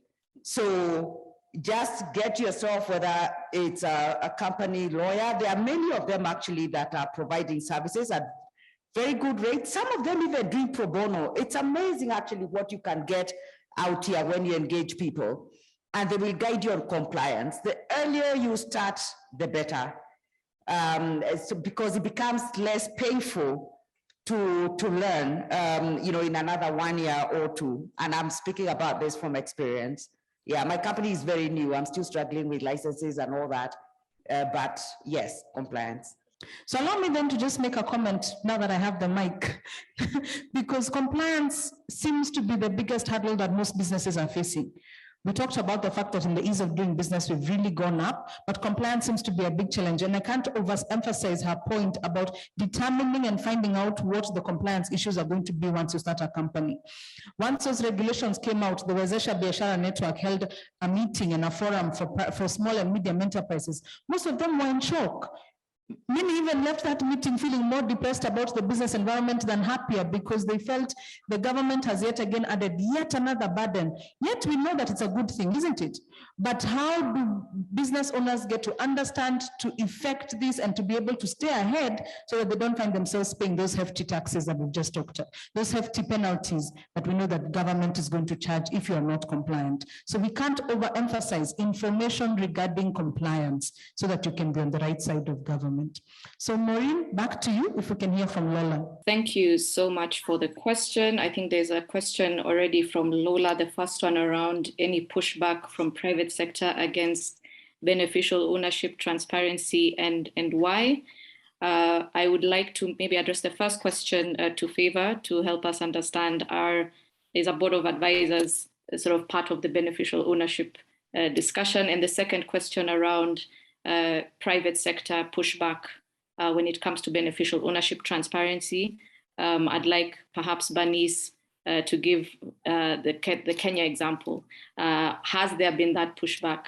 To what extent and to what effect? So Favor, you want to come in? I'm just going to put out a disclaimer that I don't necessarily understand how it works, the company regulations in Kenya. So forgive me if board of advisors is different in Nigeria and Kenya, but I'd like to assume it's the same thing. But I mean, I don't think board of advisors are beneficial owners. I think when you look at the definition of what beneficial ownership means, as long as the individual, the natural person in question, owns shares that are significant, that meets whatever threshold that jurisdiction has set. In Nigeria, it's 5%, in Kenya, it's 15%. In Ghana, it depends on the sector you're working in. So that's one leg of it. Another leg is if the individual, be it a board of advisor, a company secretary, whoever they are, if they can control the activities of the company, for example, if they can single-handedly remove somebody from the board of directors or make certain decisions, or if they have significant voting rights, then that person is a beneficial owner. So I think the key thing is, if somebody is on a board of advisor, rendering pro bono services, rendering paid services, the question is, do they have, or are they in the position to control, to exert any sort of significant control, either by way of ownership directly or indirectly by way of some sort of agreement or voting rights, or in any way, shape, or form? Do they have that power to steer the ship of that company, steer the direction in which it goes? If they have that power, if they exercise that power, then they are a beneficial owner. So yeah, so I think that's my approach to that question, and I hope it clarifies your doubts. Thank you, very, very clear. Bernice and maybe Ben, any reactions to the question around private sector perhaps aversion to beneficial ownership transparency? Thank you for the question. And I do agree with Lola that a board of advisors is not a beneficial owner. And indeed, under the Kenyan Act, it goes into detail as to who qualifies. Not only is it the person that makes significant decisions for the company, it goes on to talk about, for example, a company limited by shares, someone who directly or indirectly holds at least 10% of the issued shares of the company. And for a company limited by guarantee, the individual is deemed to be a beneficial owner if directly or indirectly exercises at least 10% of the voting rights. So definitely under the Kenyan Act, a board of advisors does not qualify to be a beneficial owner. Having said that, the pushback from the private sector, it is true, there's been a pushback, and I do appreciate again Wezesha, who's actually engaging the registrar directly. But as I had intimated, the pushback is because of lack of understanding, and private sector feeling this is a way to police us again. It's to do with taxes, we're going to pay more taxes. And as has been mentioned, I think stakeholder engagement is so important. And you know, our constitution talks about public participation. It is regrettable that some of these laws were pushed through and expedited, whereas we needed to have more public participation. the public to feel we have an input in this law. This is our law. This is for our benefit. So my simple answer is the pushback is because of lack of awareness. It's because of failure to have public participation. And I think more needed to have been done. I know the push was ease of doing business. And from the very top, Kenya wanted to improve and have a higher ranking. But in that process, we seem to have shortchanged the public participation. I am convinced that if there was more public participation, you would see the public supporting the move, understanding what government is doing. And so perhaps many more forums need to be created for public participation. Thank you. Asante sana. I'll check quickly if Ben has anything to add before we move to the next point. Yes, just to say that I want to agree with Bernice. It's not so much the what as it is the how. Again, putting on the heart of the micro businesses don't even know about annual returns, leave alone the BOR, the new provision. So it's more so, can we make our people aware, not just when they need to pay for a penalty? Can we engage the MSC sector? So it's so much helping, walking with them the journey and not just slapping penalties. If we walk with them the journey, if we create the awareness of why they need to link their businesses, why they need to annually do returns, because if you do your director's return annually, you will not incur unnecessary penalties, so that when you introduce yet another new requirement, it doesn't become so burdensome. So it's not so much the what, but more the how. Thank you. Great. I just comment on what Ben has said, and to say that, like he rightly said, even under the old law, I have seen clients come to the registry and say, okay, I want to update my record. And then the penalty for annual returns is so high that the company finds it's cheaper to incorporate a new company than to pay those penalties. So we had lots of people just incorporating new companies because the penalties were so high. I am fully persuaded that the registrar needs to be given powers to waive those penalties, especially with regard to MSMEs.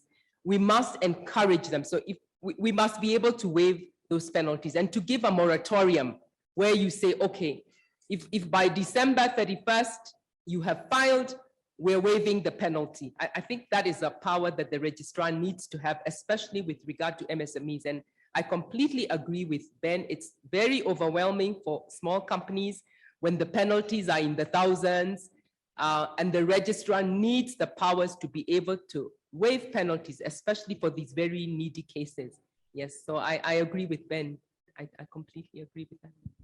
Thank you both. And there's an additional question around the capacity of governments in the region, in Africa, basically, to really collect this information, to store it, to ensure compliance, to ensure data protection, you know, and I think the question is how much capacity is there? And I think it's a mixed bag. I mean, I'm going to ask Fiwa to come in as well because she has some regional experience with this. I do think it's a mixed bag, but I think it also links to what we're all saying, right? Is that a lot of these things are also context specific. And so in setting up your systems, in setting up anything that you're setting up your laws, you really have to engage with the people that are going to be part of it so that everyone that is actually going to take part, that is going to be a target, for lack of a better word, sort of is lending their expertise to that conversation. Favor, anything from you around sort of regionally how African governments are doing with capacity? Yes, of course. I mean, to be very honest, it's not a very easy journey because there are so many layers to achieving beneficial ownership transparency. You know, there is the practicality of having an actual register, and there's a practicality of having IT experts to, you know, run that register. And I think there is generally a lack of local expertise in this area simply because it's completely new. This is a very new, green and emerging area. So I think something that comes through a lot in all the regions that we're working with, and specifically in Africa, is the need for specific technical advice And that's the reason why open ownership is trying as much as possible to provide sufficient guidance. We produce briefing notes, technical guidance, steps on how to achieve beneficial ownership transparency reforms. So there are a lot of gaps, ranging from technical capacity to the lack of local experts, to even funding, to poor interagency coordination, to the lack of awareness, to levels of compliance. But I think we need to look at this as a long-term project. It's something that will take another 5, probably 10 years for us to get to that place of near perfection. But the good thing is tremendous progress is being made, and we just need to be consistent with that progress. And as long as we're consistent, that capacity will be built over time. Sure. I think, I don't know what else to say. I think, for us, as we've discussed, the journey is a long one.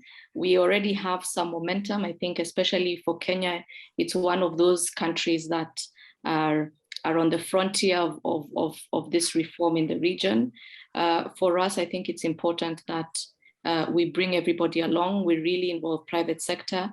In the countries that we've seen private sector involved, you find that compliance is a lot higher. You find that it's a lot easier, I think, for everyone to sort of be part of that conversation. But I think, ultimately the understanding is that, beneficial ownership transparency is for us. It is not something that government is doing in a vacuum for itself. So to the extent that we can make everyone understand, private sector, public sector, citizens, everyone understand what is the reason for beneficial ownership transparency, I think then we're going to have, sort of excellent results in the next, 10 years, as Favor is saying, because it is a long journey. That being said, I want to thank our speakers. I know Ben was a very last minute addition. He's been absolutely excellent. So thank you very much, Ben. Thank you, Bernice. Thank you, Riva. And of course, thank you, Favor. Asante sana to Rachel and everybody in the room and on Zoom. And I wish you very good deliberations going forward. Asanteni. We really appreciate you taking the time to share this. And as we've said, beneficial ownership transparency appears to be a journey. It's a journey towards our compliance with international standards as African governments. So therefore, it's not really something that we have the option to opt out of, but it's also to think about it and to say what makes sense for our populations where we know that a large number of our businesses are informal, working hard to transition towards formality, where CEOs, founders of businesses are making those decisions, are working with very little resources, and so how can we be able to support them? And as the work continues, I think Ben mentioned about the engagement that we've had with the Business Registration Service and the registrar. We will bring you along. I think we'll be able to share with you information regarding the upcoming engagements in order for us to create that opportunity for public participation. For us to go to that office and be able to express what businesses are saying, the pain that we are feeling, and some of the proposals that we have as to how we can make this work, both for the economy and also for individual businesses. So thank you so much. So I'd like to take this time to transition us to our next panel. And I'd like to start to call up my panelists. This is the final panel for the conference, the final panel for the day also. And we are going to be hearing from an amazing team that will be tying in what we've been talking about in terms of the role of private sector, the capacity of private sector, but saying that we can't do this alone. Didn't we say that? We cannot do this alone. Government has an overarching responsibility to support us, and therefore we are calling upon government. We are looking at how do we work with government in order to ensure that we are succeeding in self-regulation. So to moderate this panel is Martin Bayer, Associate Director of Executive Education at Strathmore University. He teaches and undertakes research and consults in the areas of public policy, digital learning and trade. Yes, welcome, please take to the stage. He is a founding director of Utawala Applied Research Institute, the legacy of a 2013-2014 Ford Foundation grant that supported devolution. We'll also be having on that panel Ms. Wedera Gaido, who is the CEO of Alternatives, who moderated the panel for us yesterday. And I think I had introduced us, so Wedera, please come up on stage. And we'll also be having Professor Midamba, who will be speaking from his extensive experience in government So over to you, Martin. You can start us off. It's an absolute pleasure to be here today with my fellow panelists. And I'll try and tie everything together. And I'll start with an exercise for those in the room and those who are online. When I was working on my master's dissertation, the late Professor Calestas Juma introduced me to a concept called the triple helix. It's by somebody called Professor Henry Etzkowitz, UK, and out in the US. The triple helix. The triple helix discusses interactions among three players. Number one, government. Number two, industry. And number three, academia. There's also the quadruple helix, the quintuple helix, subsequent iterations. So the quadruple brings in civil society, so civil society organizations. Quintuple ends up adding different other dimensions. So by a show of hands, and let me start with the panel here today, which of those three helices do you represent? Which helix do you represent? Is it academia, is it industry, or is it government? I'll start with the panel and then we'll go to the audience. So starting with the, and then you can take your, hopefully we have enough microphones at the front. Thank you. Professor, you'll have an opportunity to use the lectern, so I'm just using this to set the stage. So Waithera, do you represent industry? Do you represent government? Do you represent academia? Industry. Industry. Do you only represent industry, or are there instances you've actually spoken in government settings and represented the voice of industry in government? I represent industry as the voice of the private sector. Good. Yes. As you engage with government. Yes. So, and we would argue you have rapport with government. So for many youth, if they want to share something with His Excellency, the President, they know if they have spoken with Waithera and there's a KEPSA round table, serikali itasikia.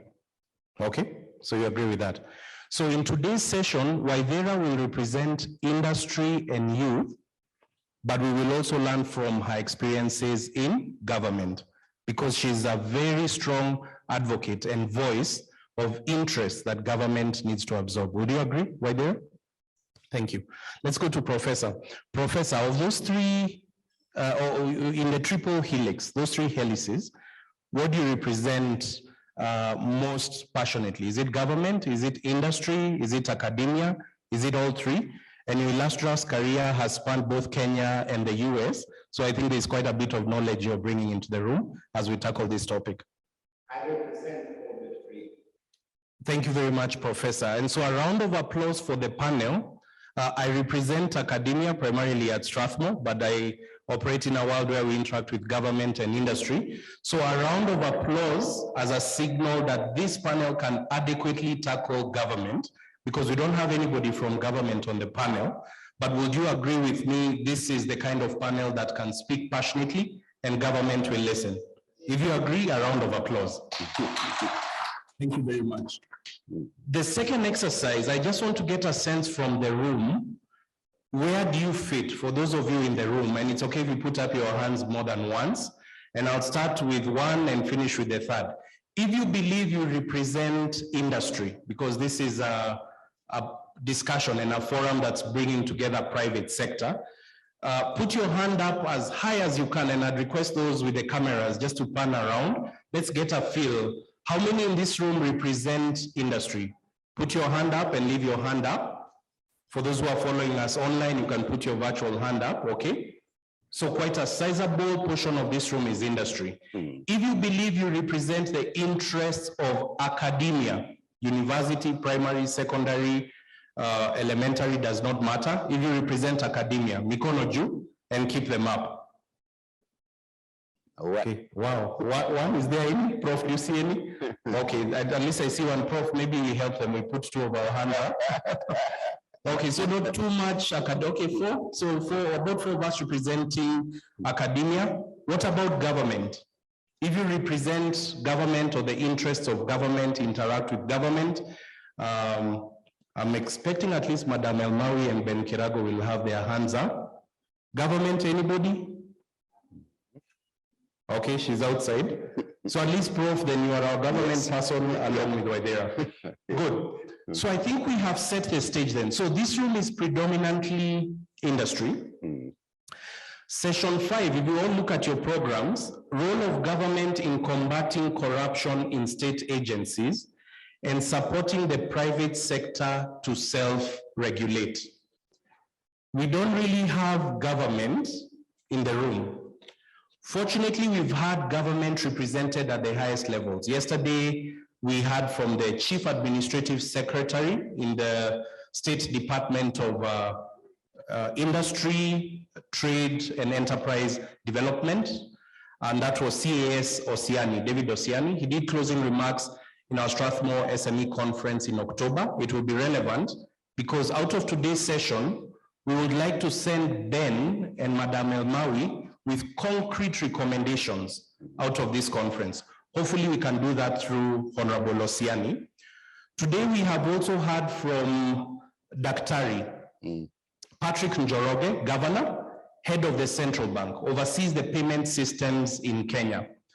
And the bulk of corruption, I want to argue, plays out in the context of those two state entities, Ministry of Trade, Industry Enterprise Development, where SMEs fall, and payments, cash flows, money, how money moves. And so the conversation we will have today, and I'll focus on 5 questions. If you allow me, Prof. and Waidera, I'll read out these 5 questions. Some are targeted to you. For the audience, kindly note this down. These are the things we hope we will cover today. We will structure it as a conversation and a set of presentations, but these are the 5 things I want you to leave today's session confident you feel have been addressed. Number 1, what is the role of corporate governance in fighting corruption? I had a question about advisory boards, their board of directors here. The CEO's key role is corporate governance. What's the role of corporate governance in fighting corruption? Question number 1. Prof. and Waidera, hopefully you'll address aspects of that. Question number 2, and this one in particular I want Waidera to tackle. How can the government and state agencies support the private sector to self-regulate? The topic of today's and yesterday's conference, self-regulation. So what's the role of government and state agencies? Number 3, what are some of the challenges faced by the government and private sector when trying to promote self-regulation?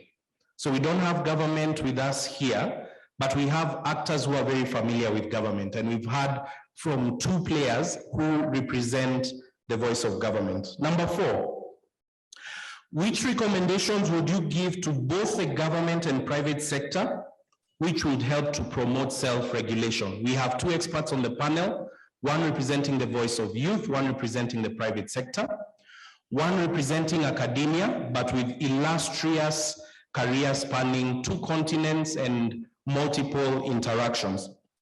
And then the final question, you remember introduced the concept of the triple helix and argued there's the quadruple helix. So allow me to use the quadruple or quintuple and bring in CSOs, civil society organizations. What is the role of CSOs in holding private sector to account, and how can these 2 work together? I appreciate our audience is global, so we have colleagues joining from Nigeria, across the African continent, the world. We had yesterday a voice from the US. Think of all these ideas from your own countries. So Waidera, I'd like you to make a set of opening remarks, however you choose to, cross-cutting. And then Prof, I'd like you to do the same. Once you've made your respective remarks, Prof, you can use the podium at point. Let's start with Waidera, and then we'll come to Prof. And then there's a framework I will provide from a public sector perspective, and then get some reaction. So over to you, Waidera. Karibu sana. Asante sana, Martin. Once again, I'm very happy to be here. I was here yesterday moderating, and I must say that there's a lot of information, very, very enriching information that we have all gathered from this particular meeting, and I hope we will practice it. Yes, and as someone said yesterday, it starts with me. So I want to first and foremost appreciate the organizers, because if they don't bring us together, then we will not get to bring our thoughts together and possibly our action. I'd also, of course, want to acknowledge yourself, Martin.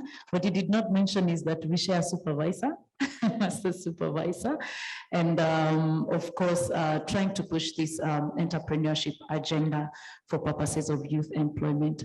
Professor, I was very, very privileged and happy to hear how you tackled the issue of paying 20 million. 20 million and obviously not paying 1 million for a pen, you know, that was just ridiculous. And really that is the spirit that each and every one of us needs to embody. So sitting here, I do wear different hats. My first hat is as the founder and executive director of Alternatives Africa, which is an accelerator for youth-owned micro and small enterprises, and has what we call an affordable ecosystem, which includes a SACCO, a Young Entrepreneurs Association, a governance dialogue platform, and our latest baby, an agro hub, focusing on an agro-processing campaign. The other hat that I wear is in KEPSA. I am one of the vice chairs in the ICT and Youth Sector Board, spearheading the youth subsector, and generally the youth, you can say the youth agenda in KEPSA, as well as the agricultural sector network. I am no longer under the youth bracket, so one would wonder, why am I representing youth? And I think it's very important for me to clarify why I am representing youth. I started an agenda while still a youth, and that is the reason I joined KEPSA through the Federation of Women Entrepreneurs Association. And the reason I did that is because youth really do not have their own institutional framework. They're not like the women. So you find the women are very organized, but the youth are here, they are everywhere. And now that we're speaking about corruption, that is where their money is stolen very easily, because at the end of the day, they can't even come together to litigate, you know, because they do not have an institutional framework. And when I joined KEPSA, it was really to address that. And the 35 mark found me in KEPSA, but then I said, will I drop this just because I have celebrated a birthday? You know, who's going to do it? I'm the one who believes in it. And if I do not complete this journey, I will have failed the youth, you know? And of course, also discovering that the definition of youth is not how many birthdays you celebrate, but really for a nation, it is about the socioeconomic construct. And that is where you find the UN will define youth based on their construct, which is 15 to 24, and Africa or Kenya defines its youth from 18 to 35. And as you remember, Kenya actually revised from 15 to 30 to 18 to 35 because they wanted to include the 31 to 35 that still struggle with unemployment and allow them access what you call affirmative programs, that is AGPO, etc. So based on that, I will be sharing during this time how KEPSA has actually really helped in institutionalizing the youth, or trying to set up frameworks, and also helping in issues of corruption and trying to put all this together in a framework, and how now we are seeing young people begin to join KEPSA. So really, I think that's a good background, because I don't want anyone to sit down and wonder, but why are you representing youth? Why isn't it a youth? It's been a journey, and I can tell you that I am more of a butler. I open the door for the youth, and I like to call myself a youth enterprise evangelist, because at the end of the day, if we are not creating our own jobs, I don't think other people will create them for all of us. Thank you very much. Thank you very much, Waidera. So what I'm hearing from Waidera, she represents the youth. She can be the voice of the youth. She has experienced leadership as youth and has built an institutional innovation that, despite her not being within that bracket, government will listen to. You would agree, Waidera? And so the topic of this panel, role of government in combating corruption in state agencies and supporting the private sector in self-regulation. In my next round, I want you to speak to that, given that background. Prof, over to you for your opening remarks. Karibu sana. I'm very delighted to be here. This is the kind of topic that gets me excited. I was actually supposed to be on TV this morning. Every Wednesday, you would see me with the bar talking about national security and also corruption. That's what I was supposed to do, but I skipped that to be here. Let me just say in a few words, I have traveled so extensively around the world than most Kenya will ever imagine to be. And therefore, I've acquired a different culture altogether because of the knowledge that I have learned in different places like China, like Russia, and I spent 40 years in America, serving a different level of government, from state government to the top national security office. And so during all this time, as a student and as a scholar, I've been able to acquire a lot of culture, which I compare with what we do here. And I say to myself, how can we change things? How can we do different? That's why I was able to deal with the 20 million shillings that I was required. And that's why I was also able to change placement of all students in Kenya right now. I'm the one who moved that and changed it from placement to student making choices for their selection, because people were making a lot of money out of that. I became a bad guy, and I like to be a bad guy all the time. And I did much more than that. Martin was actually one of my mentees when I first arrived from the United States. And I almost took him under me at KCA because I was on the way to build the best business school. But we have done quite a bit. So what I want to do with you is you listen to the question that Martin has asked. But I work really well early morning.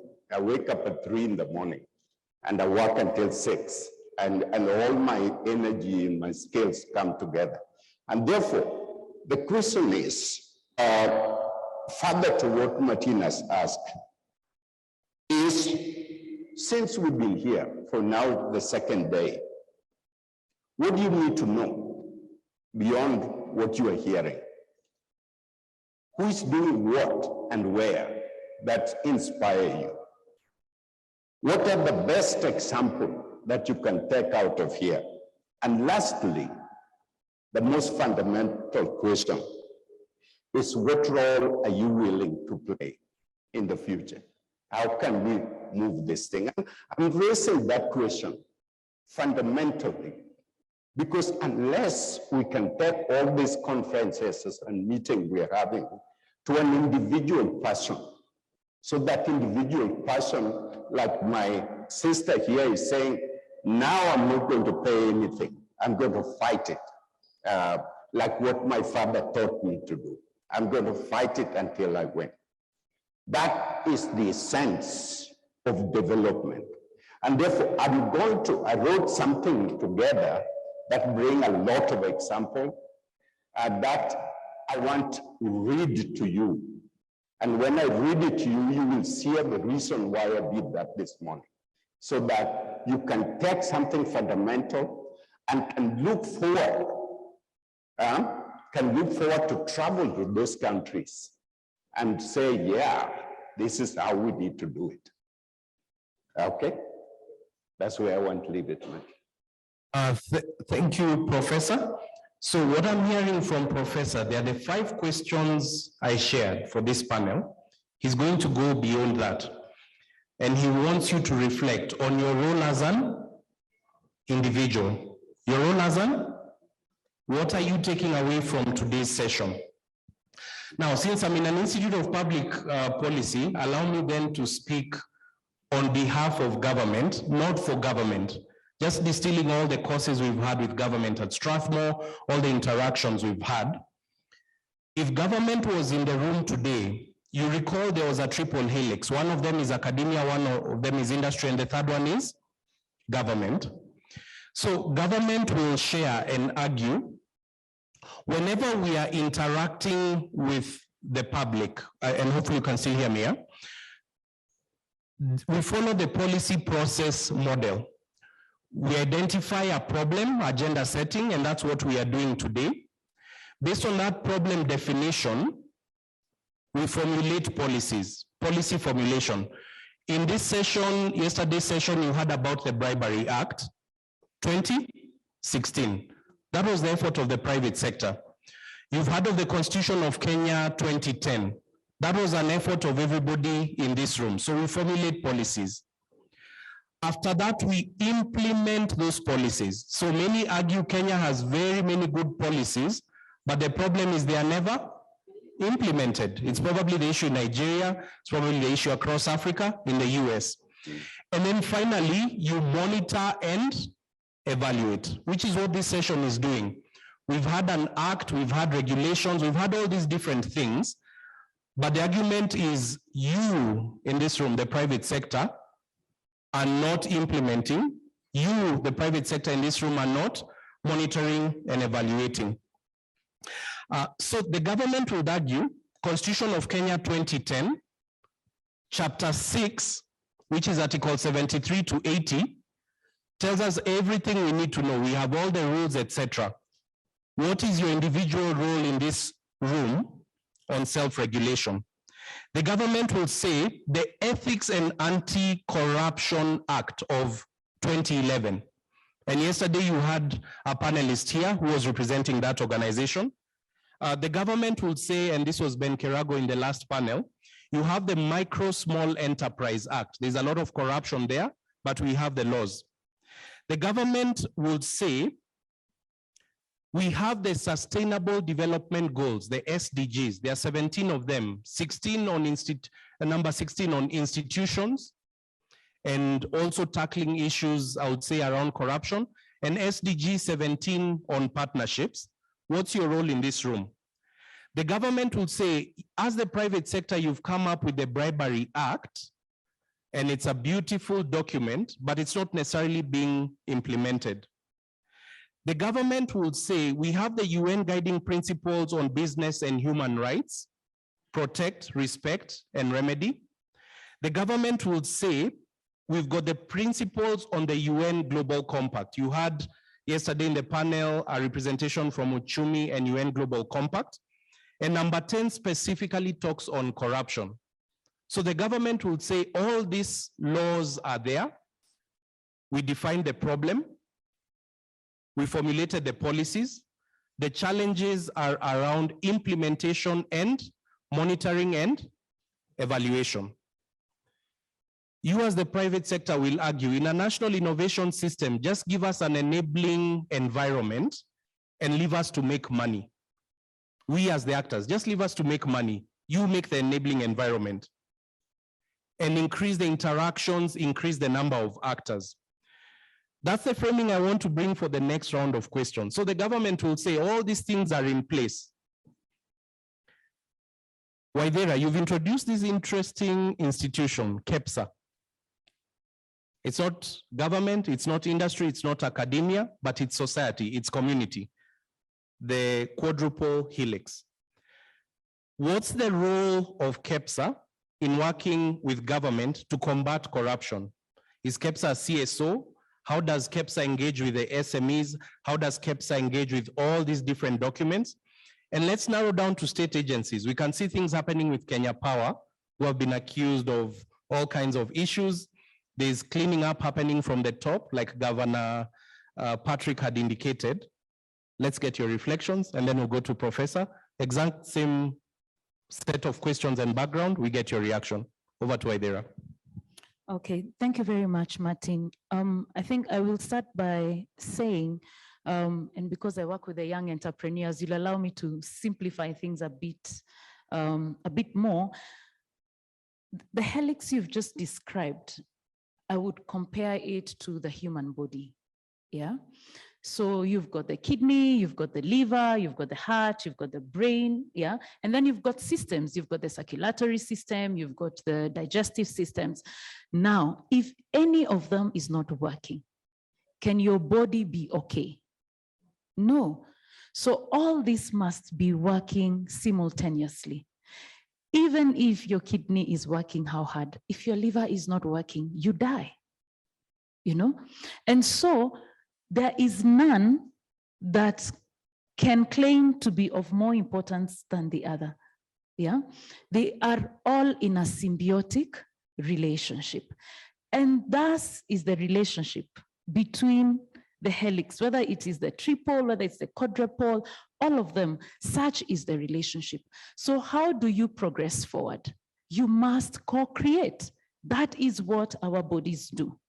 So at KEPSA, we have got different organizations, different companies coming together under one association and saying, we will lobby and we will advocate as one voice. Yeah, because again, if you go to the government as individuals, then they will stop doing what they are meant to do and now become what? Counselors, you know, listening to. That is not the role of government. And so even as the private sector or the players in this private sector, we must also make it easier for government. And so therein is the formation of KEPSA. Then what does KEPSA decide to do? KEPSA says, because we are all in different sectors, some of us are in manufacturing, some of us are in environment, some of us are in education. We will structure ourselves in a manner that mirrors the government ministries so that every sector can interact with the ministry that is relevant for them, right from policy formulation to legislation, yeah, to implementation, to enforcement, even to monitoring and evaluation. You will track what matters to you. You will track what you value. It is not a complicated process or a framework. It is as simple as that. From there, then I can give an example of the 2018 anti-corruption multi-stakeholder initiative, whereby we had KEPSA bring together, the helix comes again, the government, academia, civil society, and entrepreneurs. And I must say that the young entrepreneurs and the youth also played a very big role in making that initiative a success. And this meeting was held in Bomas, and we had senior officials, right from the president to Honorable Raila. Actually, each and every ministry was represented. It was there, showing goodwill. That already shows goodwill, yes? And right from there, the private sector is able to raise its challenges candidly, but also to offer to solve them. Just speaking challenges and not contributing solutions, because you're the one who knows where the shoe pinches. And therefore, that is what we've been doing as the private sector. We look at it as a co-creation. We look at it as a journey. It takes time to formulate policy. It also takes time to implement. But there are certain things the private sector cannot do. One of them is enforce. And I think that I will speak on my next point. Thank you. Okay, thank you, Waithera. So what I'm hearing from Waithera, she's happy with what government is doing, not ecstatic, but she's happy because she's saying if this is a body, the different parts of the body are speaking or engaging with each other and all collectively working to try and tackle this issue of corruption. But there's more that could be done, but we'll come back to that. I think there's still obstacles. Professor Midamba, comparable reflection. In your case as a professor heavyweight, I'll ask you to compare the Kenyan experience and all those other jurisdictions you mentioned. What's the role of government in combating corruption? If government is saying we've done all these things, we have all these laws, we have regulations, we've got a clear process, we're inviting you as the private sector to engage with us. Over to you, Professor. Three things I need the audience to think about. think about the country of Singapore and also think about South Korea. Singapore will be one province of Kenya. Singapore don't have any natural resources that we have. And Singapore in 1960 was kicked out of Malaysia because they were not agreeing with what the rest of Malaysian people were doing. And Lee Kuan Yew cried out for his country alone. And then he said, we are going to be the best in the world. So think about three things. One is knowledge, and two is mindset, and three is execution. Singapore figured out that what we need to do is go to the Middle East. They're producing oil, they have abundant of oil. We are going to build the best refinery here in Singapore for you. So you don't have to worry about refining. You just produce, we refine it, and then we sell it back to you. And Singapore then became the best, right now, refinery in the world. They're also producing the largest rigs in the world for Americans and for us, this oil we just discovered, we're going to buy equipment from Singapore to do it. And therefore, what is knowledge? Knowledge, which we produce by our own academic institutions, like Martin Bayer here. And then the government people, these bureaucrats that we have, like Njoroge, they have a knowledge that we have impacted. Some sit back and say, I'm a professor, I'm a very big guy. But some are skilled. They utilize their knowledge. And that's what Singapore has used to be one of the best countries in the world and the only Asian country to be among the top 5, the top 10, and the top 20 least corrupted country in the world. And the ordinary citizen benefiting because all of them are above middle class people. So that is the story I want to speak about today. Thank you, Professor. So you've brought in South Korea and Singapore. And Singapore. I would argue the national innovation system in South Korea and Singapore is much more robust, is much more competitive than Kenya's national innovation system. Prof, would you agree? By far. By far. Both, by far? Yeah. Good. I want to argue everything we've learned the last 2 days, tackling corruption is something that can actually make Kenya become more competitive. Would you agree? Martin, there are 2 things, and I argue about these 4 pillars we talked about, in the president's agenda and all that. I say, forget the 4 pillars. Get rid of corruption and bring Kenyans together. And then this country will take off. Interesting. Yesterday, Ben Kirago, if you all remember in his opening remarks, asked whether 70% is an A or an A minus, and I saw him really struggling. At Strathmore, 70% and above is an A. So 70 and above, you get an A.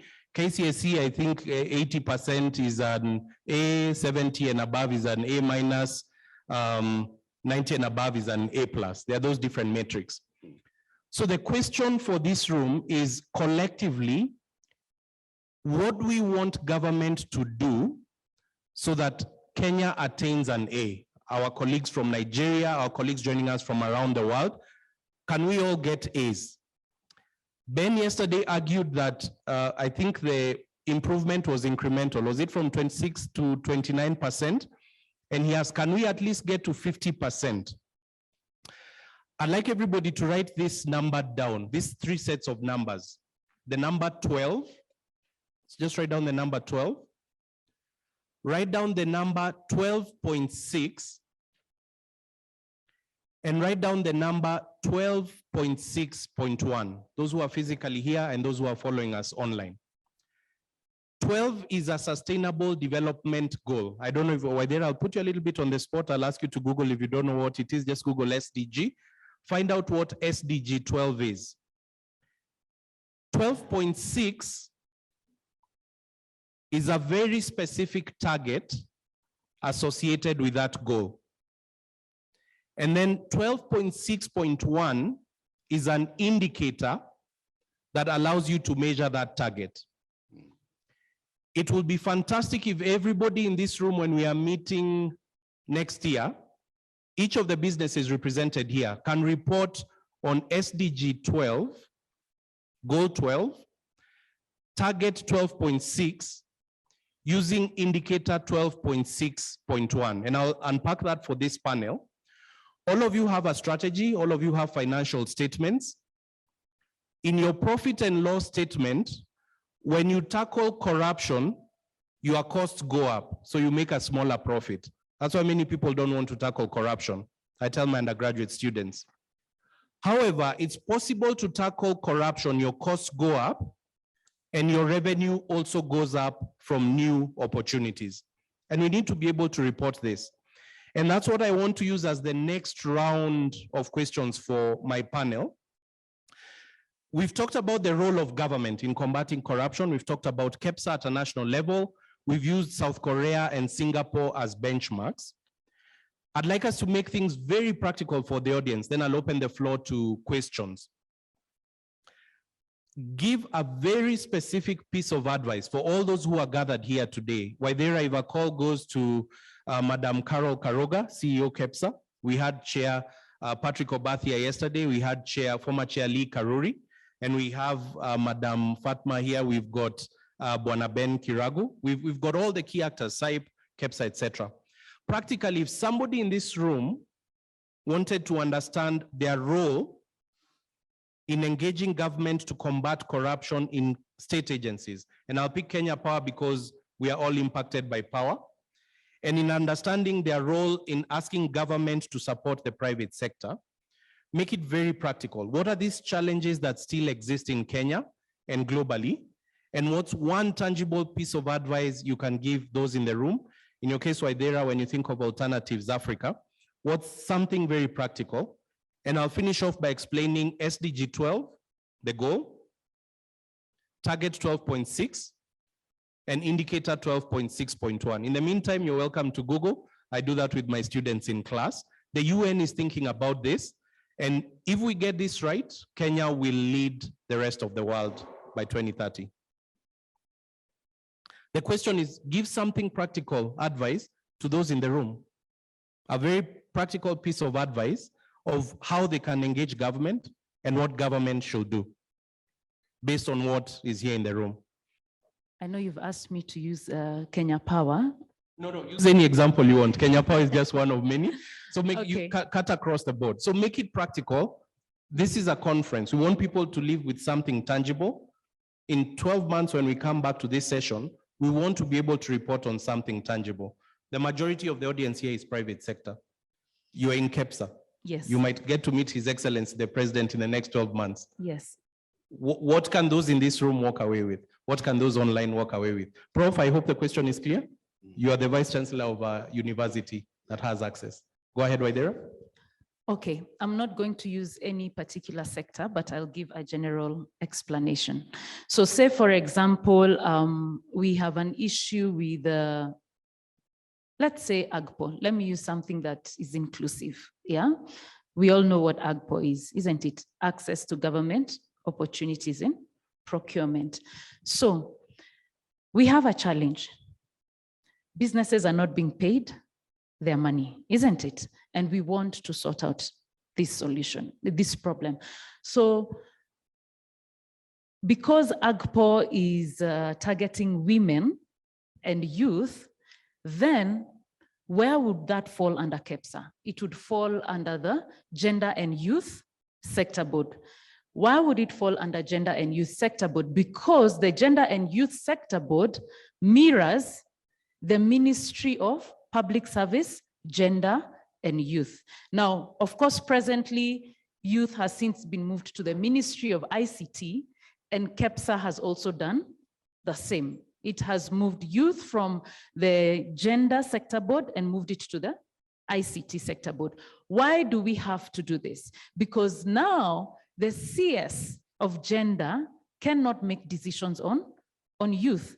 That decision is now being made by the CS of ICT, and therefore that is the office that KEPSA would lobby. So because we are dealing with AGPO, let me for now stick to gender and youth for purposes of explaining. So once KEPSA has a meeting with the CS of gender, that will include both the CS of public service, gender and youth, in that meeting will be seated the PS of gender and the PS of youth. Now there's a PS, that's actually a milestone. I think that happened 3 years ago. Before that, then we would have the department, or rather the Directorate of Youth. And then we would be able to discuss what the challenges are and propose solutions. Now, knowing very well that AGPO sits in Treasury, then the ministry will guide us on who to speak in Treasury. And Treasury sometimes will say, but this is a legislative issue. So what does that mean? We also have to find out which committee in Parliament is responsible for the matters affecting AGPO. So as you can see, there is a whole process, but it is happening within KEPSA. Ultimately, then you've got the lead of the relevant committee sit with us, members of the Gender and Youth Sector Board, that is representing various associations that have got hundreds of women as members. And then from there, then you would have the committee. If it's something that needs to be tabled in Parliament, it would be tabled in Parliament. If it is a conversation that now requires Treasury, the representatives of Parliament, and some representatives from the ministry to sit, then KEPSA would be able to organize that meeting, have that conversation with them, and then from there, monitor. Remember, it's not the Sector Board on Environment that will be monitoring. It is the Gender and Youth Sector Board, because they are the ones who it falls under, and also it's a pain point for them. And as you well know, of course, the prompt payment bill just passed the Senate last week. It was passed, or rather it was tabled by Honorable Sakaja. We actually had a meeting as the Gender and Youth Sector Board some years ago with Honorable Sakaja with regard to delayed payments. Some payments were released then, but then again, we are looking for a sustainable solution. And here we now have a bill. So we don't stop there. We continue to monitor. Is that a practical? Very practical. So Madam Fatma, what I'm hearing from Waithera, almost as a parting shot, there are different actors in government on this specific issue of payments and delayed payments as it touches youth and women. I want to argue there could be aspects of that that lead to corruption. If that is tackled in a very practical way, it will assist a whole bunch of people in this room. Would you agree, Waithera? Yes, I will agree. And of course, if, for example, remember when you have that sitting, the government also summons the organization that is not making the payments. Of course, that in itself gives it, a level of seriousness. And then now you actually start seeing some progress. Thank you. So SDG 12, and I'll use that as the closing comment, we'll pick this issue of payments and understand how do we tackle it as an incentive against the vice of corruption. Hopefully next year, we'll be able to report on that. Prof, over to you as your parting thoughts. I was appointed by Governor Taft of Washington State as a member of the State Business Advisory Board. I represented higher education on that board, and later on I became a co-chair. Serving as the chair of the board was the Chief Justice of the state. And news came out that the Chief Justice have colluded with Chinese business people to get a huge state contract, and is the chair of our board. And the very first thing the board did is, please, Mr. Chief Justice, step aside. And I end up chairing the board. The board concluded with a very specific letter to the governor that the Chief Justice must step down as the Chief Justice of the state, and that this matter must be prosecuted to recommendation. It was done, and the Chief Justice went to jail for 15 years. And he was dropped as the Chief Justice of the state. So for the people who are listening to us and those who are here, you have a lot of power, each one of you. But first thing first, you have to have the knowledge of the system and how the system works. SDGR, which is a UN pact, is a goal that is set for every country. And in Singapore, every department has a set goal of SDGR, an indicator of performance at a regular time, with the expectation by the time that goal ends, you will have performed at 100%. So when we are talking about government performance, and this department does well, who knows that knowledge? And how was it used? So you as a citizen must understand that knowledge, and that knowledge must be translated in a language that you understand, Kiswahili and native language, such that you can take the ownership of the government and can change the life of all of us. Thank you very much, Professor. So write this down as we conclude. And Madam Fatma and Bwana Kirago, we leave you with some homework.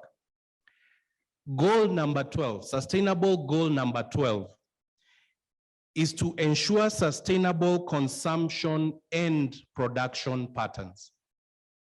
Hopefully everybody in this room will embrace SDG 12. The theme of this conference had the word sustainability. If you leave this conference with nothing else and you ever have audience with their excellencies, the presidents, just tell them I'm championing SDG number 12, which is on ensuring sustainable consumption and production patterns. Target number 12.6. ISPAC is focusing on this, UNCTAD is focusing on this, UNDP is focusing on this. Encourage companies, especially large and transnational companies, to adopt sustainable practices and to integrate sustainability information into their reporting cycle. Tackling corruption is an example of sustainability. So Madam Fatma, Bwana Ben, hopefully we can use a language that allows SMEs and corporates to report this in their annual numbers. Okay, I've been requested to kindly repeat. 12.6, encourage companies, especially large and transnational companies, to adopt sustainable practices and to integrate sustainability information into their reporting cycle. When you file your annual returns, either with the part of government that wants to know how the company is doing, or with KRA, in there, factor in the expenses you've incurred to tackle corruption, the revenue you have foregone to tackle corruption, and the story about those numbers. As Strathmore and other actors, we are working closely with government to meet you on the other end, so that if you report, those who do well can be rewarded. Indicator 12.6.1. Number of companies publishing sustainability reports. Number of companies publishing sustainability reports.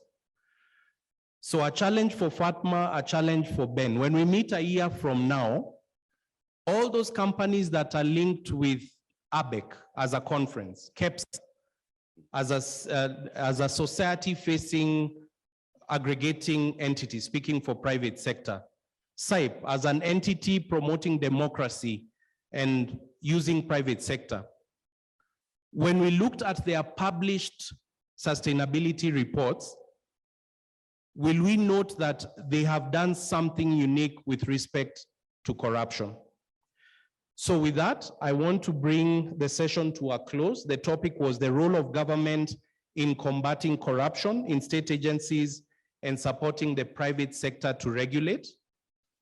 We have chosen to tackle this topic using an innovation systems approach, a business human rights approach, a sustainability approach. And we've tried to throw the challenge back to the audience because the audience is majority private sector. And Waithera, you have access to Abec. Professor Midamba, you have access to Abec. All those things you've said today, hopefully a year from now, we can measure delta. I really want to thank my panel. We've run over by 7 minutes. My sincere apologies, Rachel. I think I was holding the person who's doing the rallying call, Wahiga, or whoever will be doing the rallying call. Just by a show of hands, any questions? We may not tackle them here. There's one at the back. There's two at the back. Ask them, and then what we'll do is in the context of the rallying call, I'll ask those actors to respond. A microphone can go to those two, just so that we get reactions. Thank you very much as an audience, and thank you to my panelists for that fantastic session. My name's Boniface Mtungi. I'm working with a company called Agrifaru Kenya Limited. We are dealing with the horticulture sector. My question goes direct to Madam Waithera, who has left on the podium there.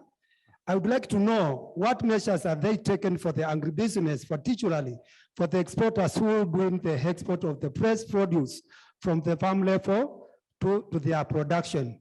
In this scenario, I'm saying, as we know, we have what we call county government, central governments. Which measures has KEPSA taken to control the payment of cess? Because we, each month, Agriculture Food and Authority is one of the regulatory bodies in Kenya. We have another one called KEFIS. They normally invoice the exporters with what we call cess for the payment. Which measures KEPSA should take to control double payment or overpayment for those levies or the cess? For instance, I'm going to give you a scenario. I'm getting my produce from Meru. How many counties will my produce pass before it arrives in Nairobi? Maybe I pay a cess at a certain level. I pay another cess at Ngubu. How many counties? Maybe 5 counties. Can we come and we pay the cess from the point of entry and issue with the official receipt? In that scenario, I wanted to emphasize how do you control cess or other levies because of what we call bribery. As we know, we have several briberies along the way before it arrives to our final destination. Are there any legal measures can be controlled from the KEPSA? Thank you very much. Thank you very much. So Rachel, we'll leave you with that question, not the place to ask it. And then the last one. So, okay, it's just a comment to both of you about the prompt payments. Yeah? My issues about it is that, you know, when suppliers get into transactions with industries, and I think mostly with the retailers, there have been delayed payments and everything. One thing that needs to happen, especially in the Act, is disclosures and transparency.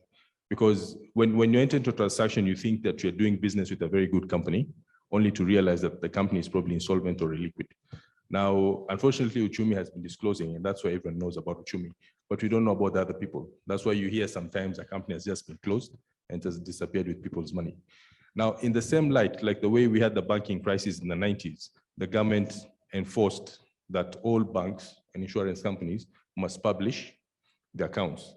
So why can't we have also certain regulations for organizations with certain turnovers to be disclosing or publishing, or even make it a law that they should also be listed so that you know what you're entering into.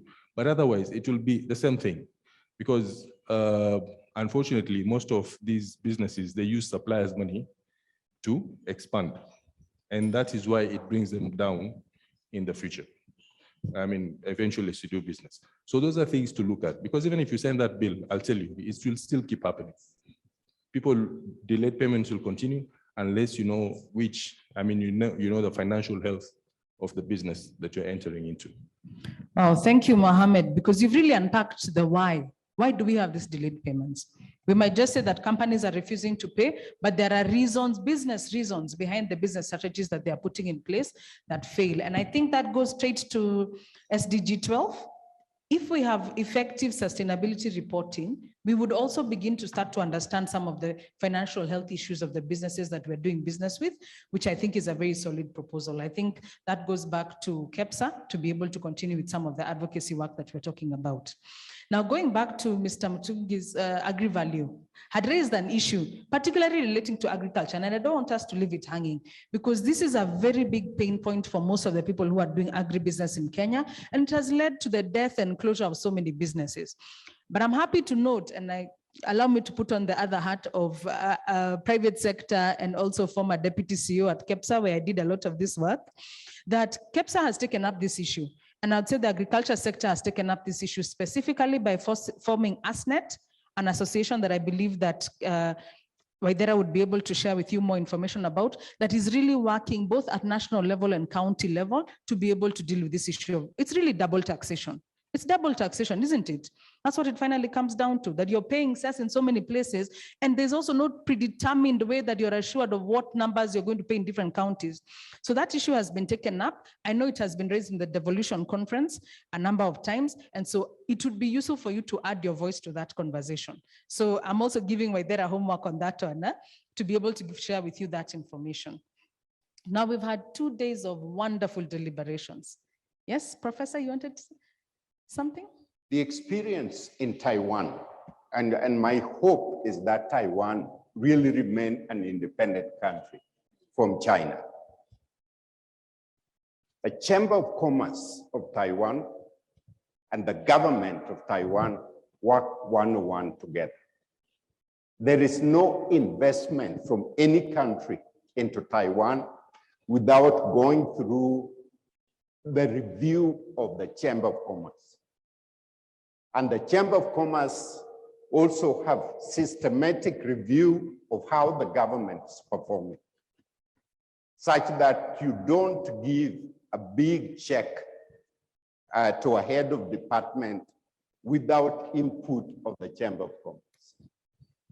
And therefore, Fatma, you have the ability, I know you have the ability to engage the Chamber, engage KEPSA, engage, so become the voice of the people of Kenya, the ordinary person.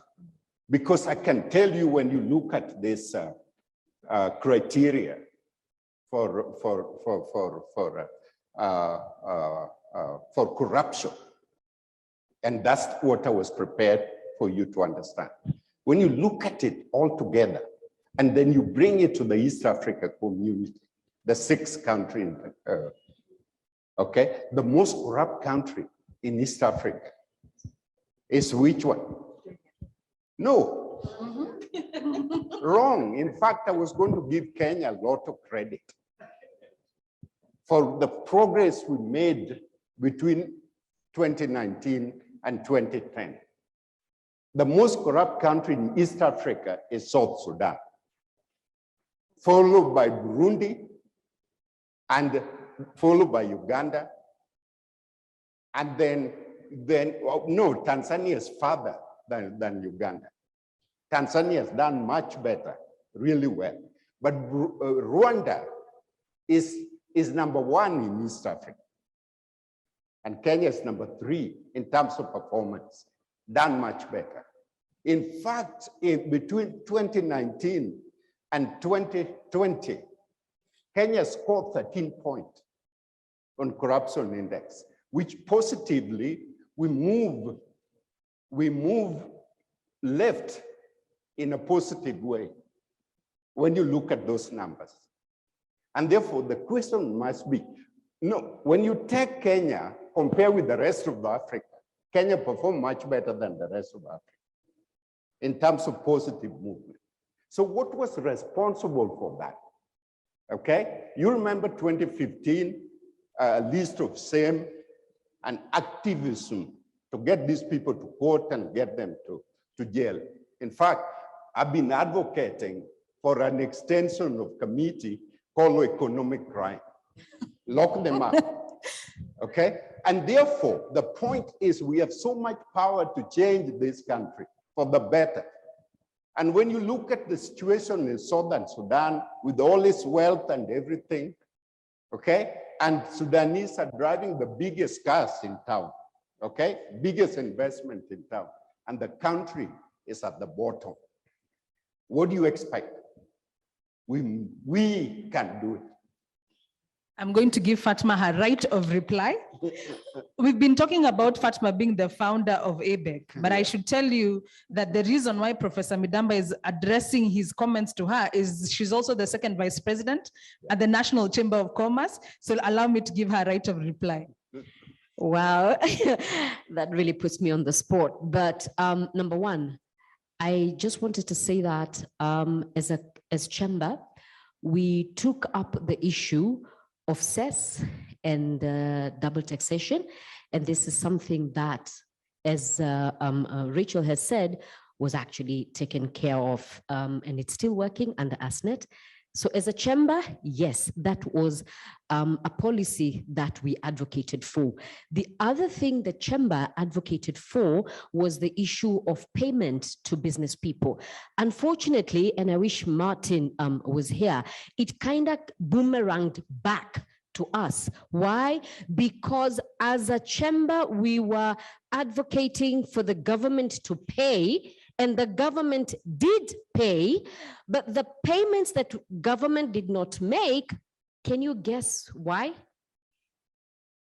Because those tenders were not given properly. So it came back to hit us again that as Kenya National Chamber of Commerce and Industry, you are here advocating for payment when these tenders were not given properly. Now, if you recall yesterday, I said, as a private sector, we point a finger, but 4 fingers come back to you. So it was like you are fighting for somebody who already had a gap because those tenders were not given properly. So now what do we do about it? I would say, based on the discussions that we've had since yesterday, BMOs, whether we are talking about Kenya National Chamber of Commerce, or we are talking about KEPSA, or we are talking about Kenya Association of Manufacturers, we need to inculcate what we are talking about today, and that is self-regulation. So as a BMO, we need to regulate ourselves. We need to regulate our members.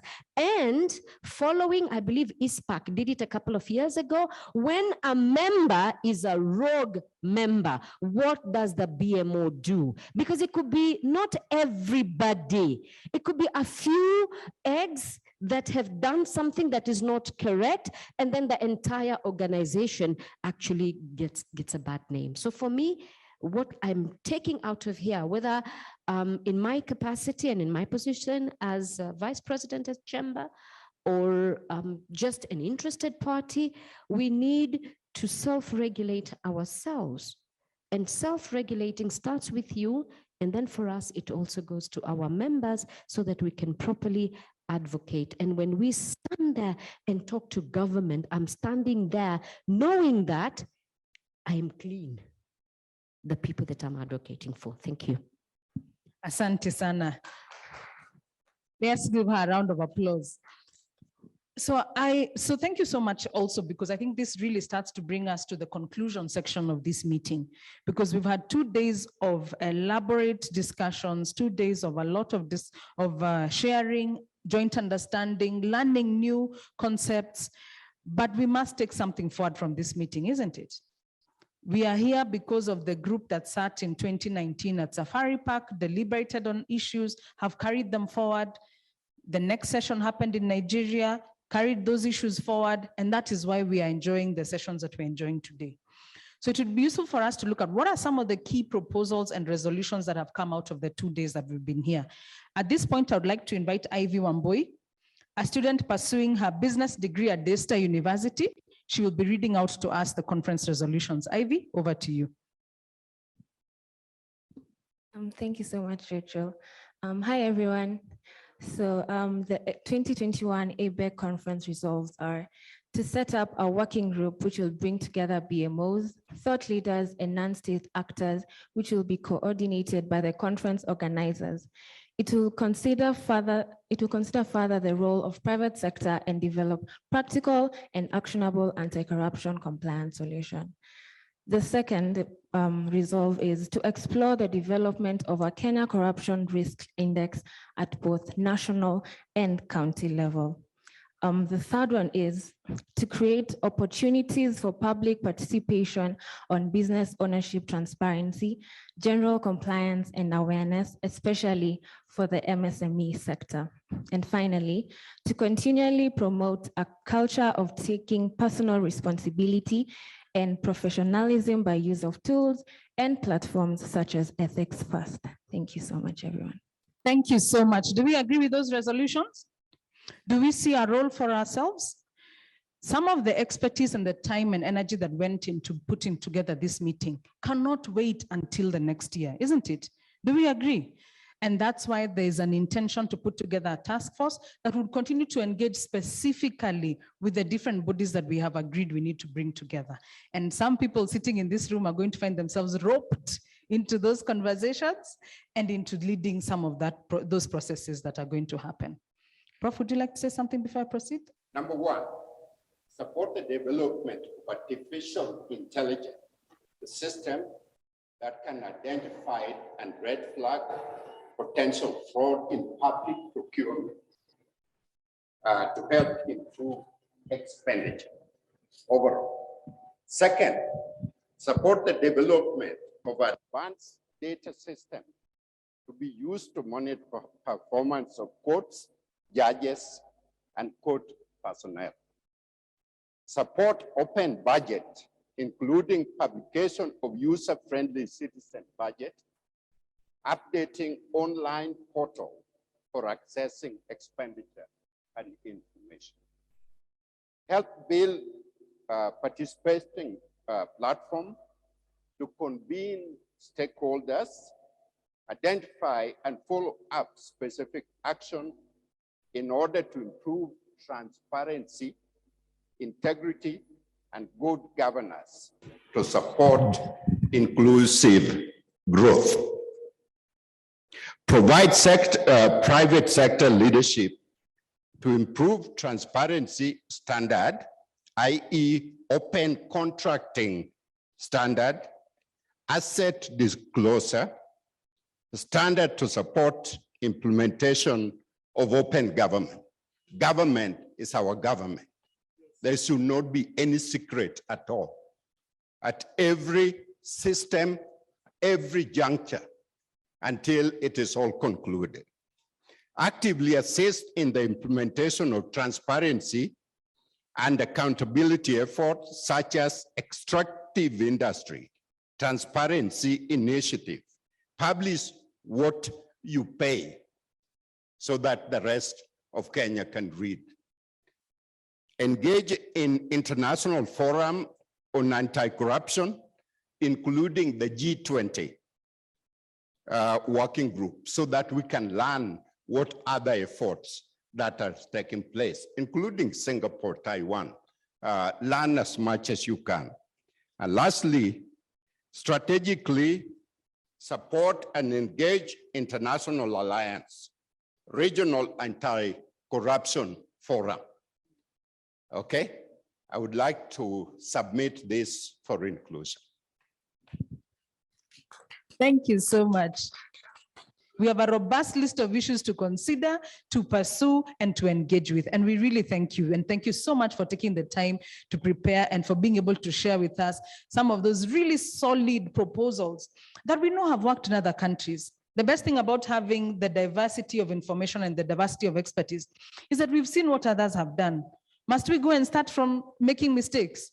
We can just look at it, localize it, ensure that it works for our local context, and be able to utilize and to enjoy the value that other countries have derived from those reforms and processes. So it is now time for us to receive our rallying call. I know on our program it says that Wahiga Mwaura will be doing it. Sadly, he will not be able to join us, but we are instead going to receive a rallying call from, at the beginning of the session, I said that there's a man who called himself the only Pokot in the room. Isn't it? The only Pokot in the room is going to have the opportunity. So it's my great honor to introduce to you Seth Isoka Matemba. Seth is the Chief Executive Officer of the West Pokot Chamber of Commerce. He traveled specifically from West Pokot to come and attend this forum and has really been engaging us in the last 2 days. He has worked in the corporate world.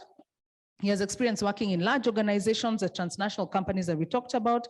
He has worked at DHL. He has worked at Barclays, now ABSA, and is a marketer by profession. He's currently in the petroleum industry and construction, undertaking most of his business in the West Pokot region. And really, we look forward to hearing from you and also understanding what you have taken from this meeting. Thank you so much and welcome, Seth. Let's give him a round of applause. Good afternoon, everybody. Please turn to your neighbor and tell them the only Pokot in the room brings you greetings from West Pokot.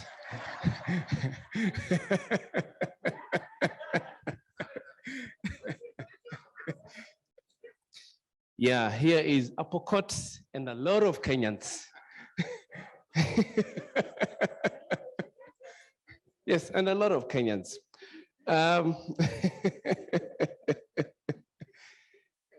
When I looked at the program and I saw written Wahiga Mwaura, I was also waiting to hear this experience from Wahiga Mwaura, because the program says he has a personal experience in corruption. I did not know that I'll be standing here to say anything, if at all I have something to put across this afternoon. But I'm deeply humbled and at the same time honored to stand before people, the creme de la creme of people who have a positive attitude towards stopping the vice that is corruption by introducing and implementing ethics. For me, if I must say, from a personal point of view, after I have been here for the 2 days, what has finally sunk in my heart, and this is for me, I don't know about you, I am quickly starting to realize that ethics is about godliness. If all of us would stop for a moment and look into our nature of godliness, then it is going to be very easy for us to speak to the next person about ethics. Because we will have searched ourselves and we will have found ourselves, and then we can go forth with confidence because of what we now have as individuals. Now, I must say that a lot of speakers have spoken to me as a person, and I'm carrying a lot of information back to my county and trying to find out how I am going to relate it. I will not really go into my experiences about how I have encountered corruption, because I know it might be storytelling. I don't want to go there. But I want to just point out a few things that I may be taking home and see whether you agree with me. Before I do that, I'll tell you something about West Pokot. West Pokot is a county of hidden treasures. We have a lot. But on the contrary, now that is Wahiga who was supposed to be standing here as a reporter, what you hear about West Pokot is only the negative part of it. And on a light note, the activity which you term as cattle rustling in West Pokot, we don't call it cattle rustling. It is a game. We just go. We take back our cattle when the season comes. And when also the season comes for the other guys, they come and take back. So it's a game, and it's a culture that was started as a result of the requirements of marriage in West Pokot. When a man wants to marry, after they go through the process of initiation, there's the minimum, the bare minimum of cattle that you must give. So hence, 50. Professor. So that is where the story begins. But on the positive side, that aside, I want to tell you that West Pokot is the only county that has both the richest part of West Pokot and the semi-arid part of West Pokot. In West Pokot, we have merino sheep and we have fresh and cows. People come from Kiambu to come and do shearing of wool in West Pokot. Anybody heard of that? So the only side that everybody talks about is the semi-arid side of West Pokot. Now why? That is why we are a land of hidden treasures.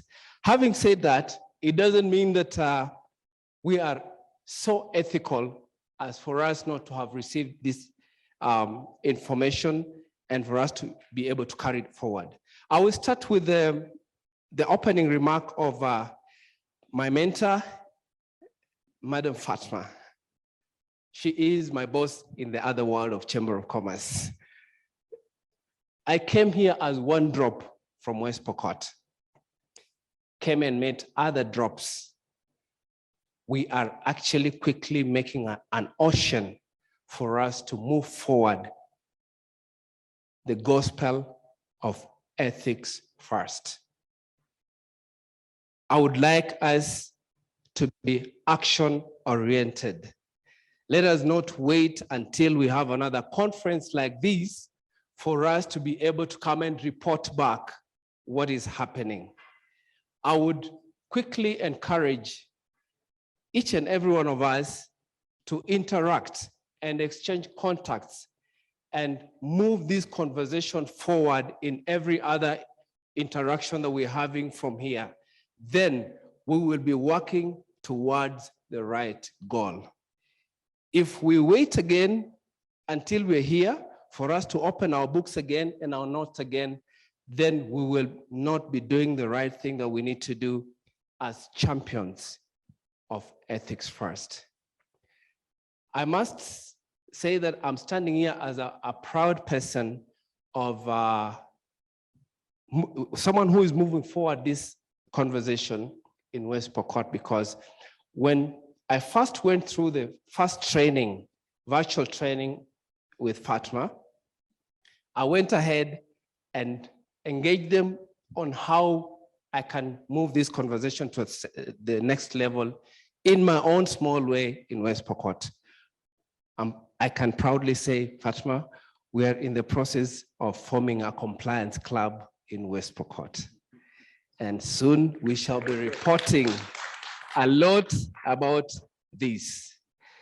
Moving quickly to my other point, I have a question here. 80%, as my able leader, Ben Kiragu, pointed out, in business, and even the world over, are SMEs. It's not only Kenya, even the world over are SMEs. And if I come back to my own county, the level of ignorance that runs in businesses from the time of acquiring a registration name for the business to the time of knowing which type of license they need is wanting. As ethics first, how are we going to start this conversation so that people are informed on where to go? I would quickly ask the relevant groups in this, people in this team, that if we can engage counties to come up with a small manual that is available for everybody, so that it is not just at the county assemblies and when you go to the revenue department, that's when you bump into the information, or when they're coming to close your business because you don't have a license, that's when you learn of the information. It will really help the SMEs, and then they will start listening to us when you talk about ethics. Because where we have failed is where people are attacked by information. Then they try to defend themselves by taking the wrong steps. If someone came to your shop and told you, we want to see whether you have actually the certificate of the beneficial owner according to the requirements of the government, and you've never heard about it, what's the first thing that you'll do? You tell them, can we sit down and talk first for you to make me understand? Already you're taking the wrong direction out of ignorance because you feel attacked.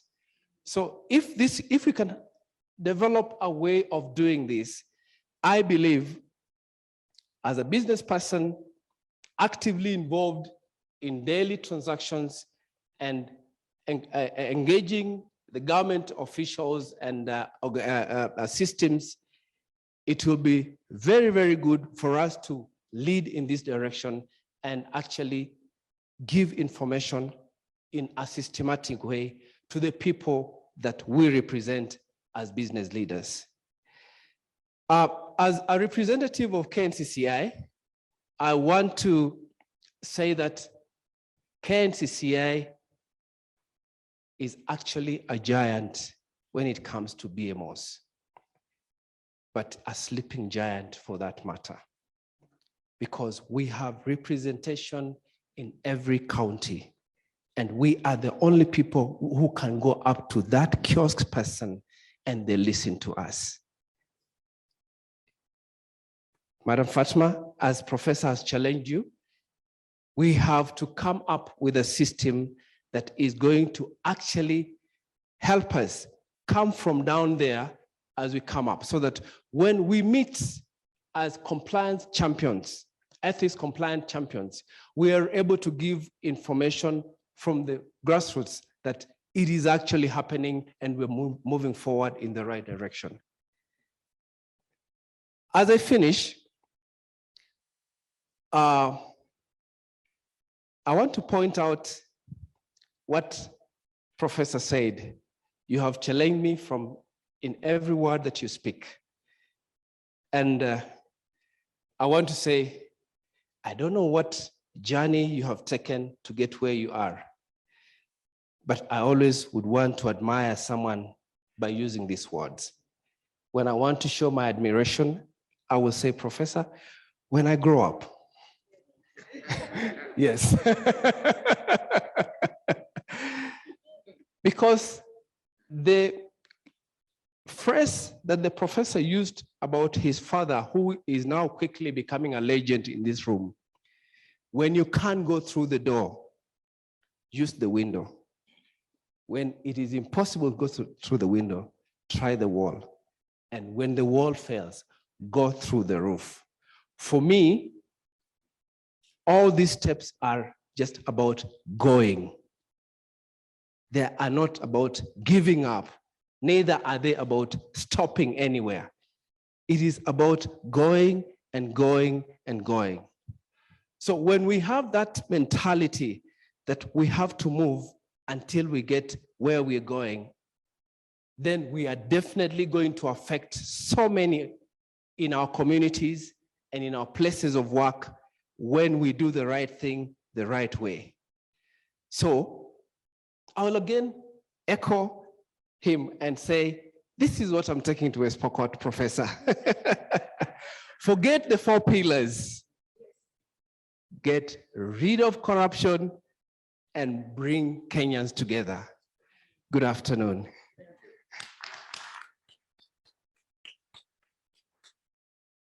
Wow, thank you. Isn't that powerful? And I think it's also really practical because each of us, he keeps telling us about when he goes to West Pokot. Aren't we all going home somewhere? Aren't we all going back to our counties? Kirinyaga is here.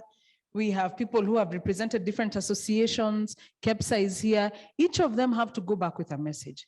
And I think we definitely have a message and we have a strong sense of purpose that we are going to use going forward.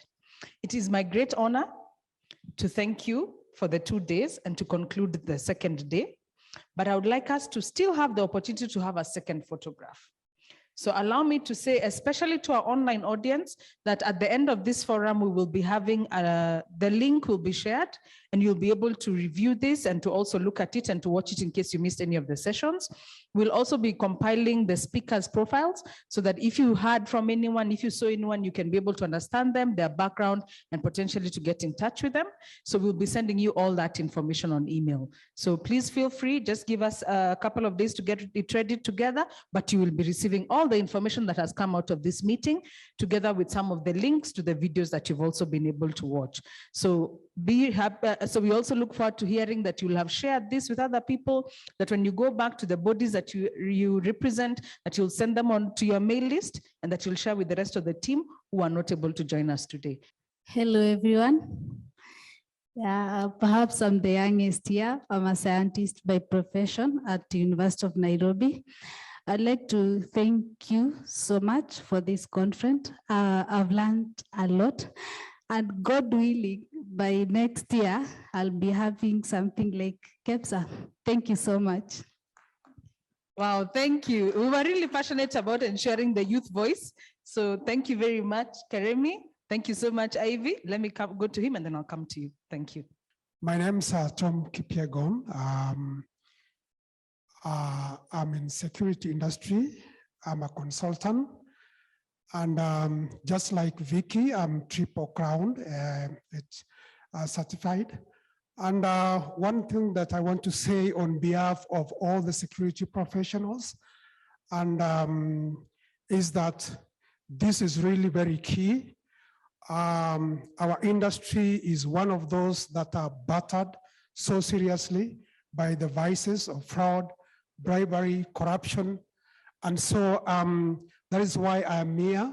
And I came because I believe in what has been already said, that the future is in getting this vice slayed so that then we can be able to have a just society.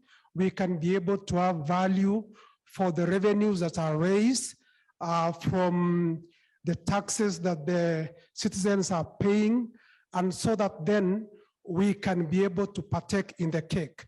I like the analogy of the orange, that in that orange, somebody wants a juice, somebody wants the skin, and there are many other parts of that orange that would be beneficial to somebody else.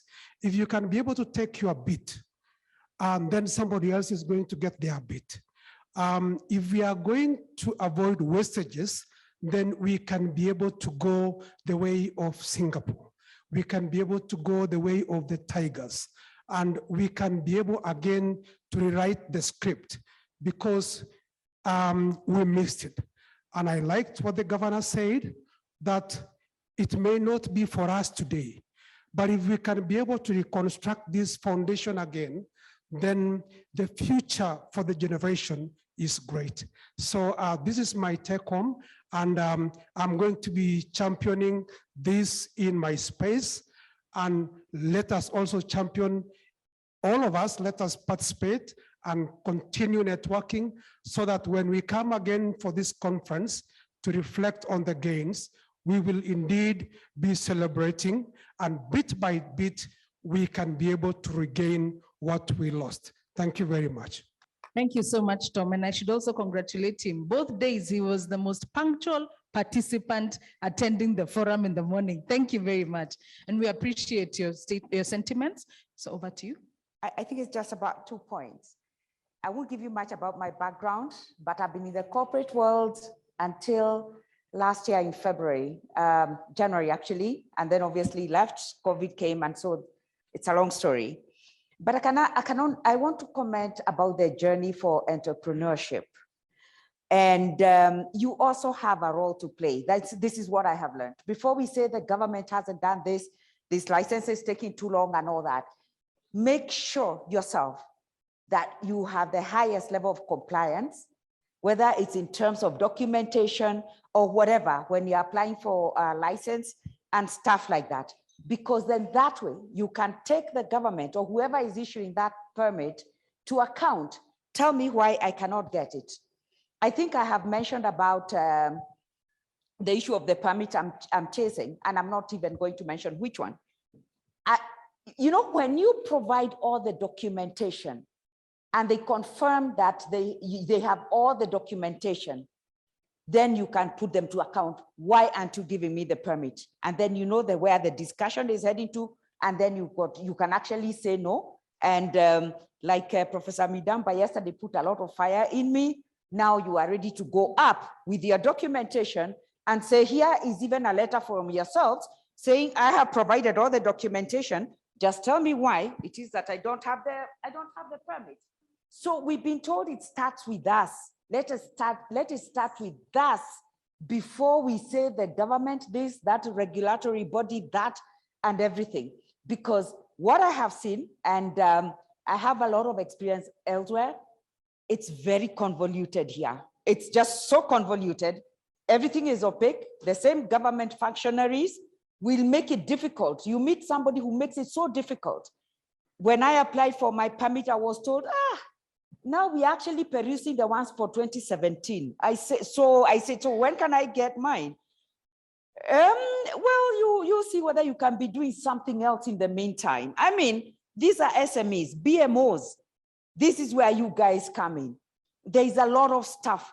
When you hear, I don't know how many, what percentage of SMEs close, actually, the regulators, the government, and everybody else steps in to make sure they close, because those are the guys we meet. When someone tells you, we are reviewing 2017, what are you supposed to do? 2017, 2018, 2019, 2020, now you are 2021. So if you count yourself, we've applied in 2021, 2022, 2023, 2024, 2025, I mean, will you be alive? I mean, those are things. So let it start with us. Thank you. Wow, that's a reality check, isn't it? We cannot be giving businesses a 5-year wait time for permits. I see a hand at the back. Thank you. My name is Lucy Njine, and for me is just to ask all of us that conversation of it must start with us. Probably the first place for us to start and to demonstrate that we are serious about what we are learning here. You see that ethics first platform that was demonstrated there. If we can all take the step to at least just register on ethics first, that's a proof of accountability on your part, that you're willing to take the first step. And then, friends who are SMEs, who are not in this room, invite them to just be there, listed in that platform. Because you never know, tomorrow these conversations going on, the government might want to know who are those people who are actually saying they want to be ethical in the way they run their businesses. And then we can say, we have this group of people that have already taken the first step, and here they are. Thank you very much. Thank you so much, Lucy. And that's really practical. Let me give you an example. When the associations were making a lot of noise about prompt payments, do you know what government said? Who are these companies you're representing? Do you know what we did? We had to go and ask, who are those who did business? And we started drawing lists. So if a list is asked for, do you want your business to be on the list or not? If government says you want to know who are these ethical businesses you keep making noise about, who are they? We will have to come up with a list, isn't it? Don't you want to be on that list? So really, thank you, Lucy, for really heeding us to be practical and not just to take this as a theoretical engagement. So Professor, back to you. In the year 2006, I took a group of scholars from United States, Kent State University, to University of Pudong in China. We were going to spend 6 months helping Chinese understand moving out of where they were to where they are now. In fact, they moved so fast. And we spent 2 weeks in Hawaii at a place called East West. And the simple thing was to learn philosophy, Buddhist philosophy, to try to understand Chinese. The issue is Chinese understand all of us, and we understand very little about Chinese. So they're selling toothpicks to fish, to everything here, things we can do by ourselves. From South Pokot, we can make toothpicks we're buying from China. And then our budget go like this. China get everything, we get nothing. And then we have to pay for it for years. So 3 things that I learned. One was self-control is strength. If you can write down, self-control is strength. Secondly, right thought is mastery. Right thought is mastery. And lastly, calmness is power. Calmness is power. Remember, we talk, and Chinese.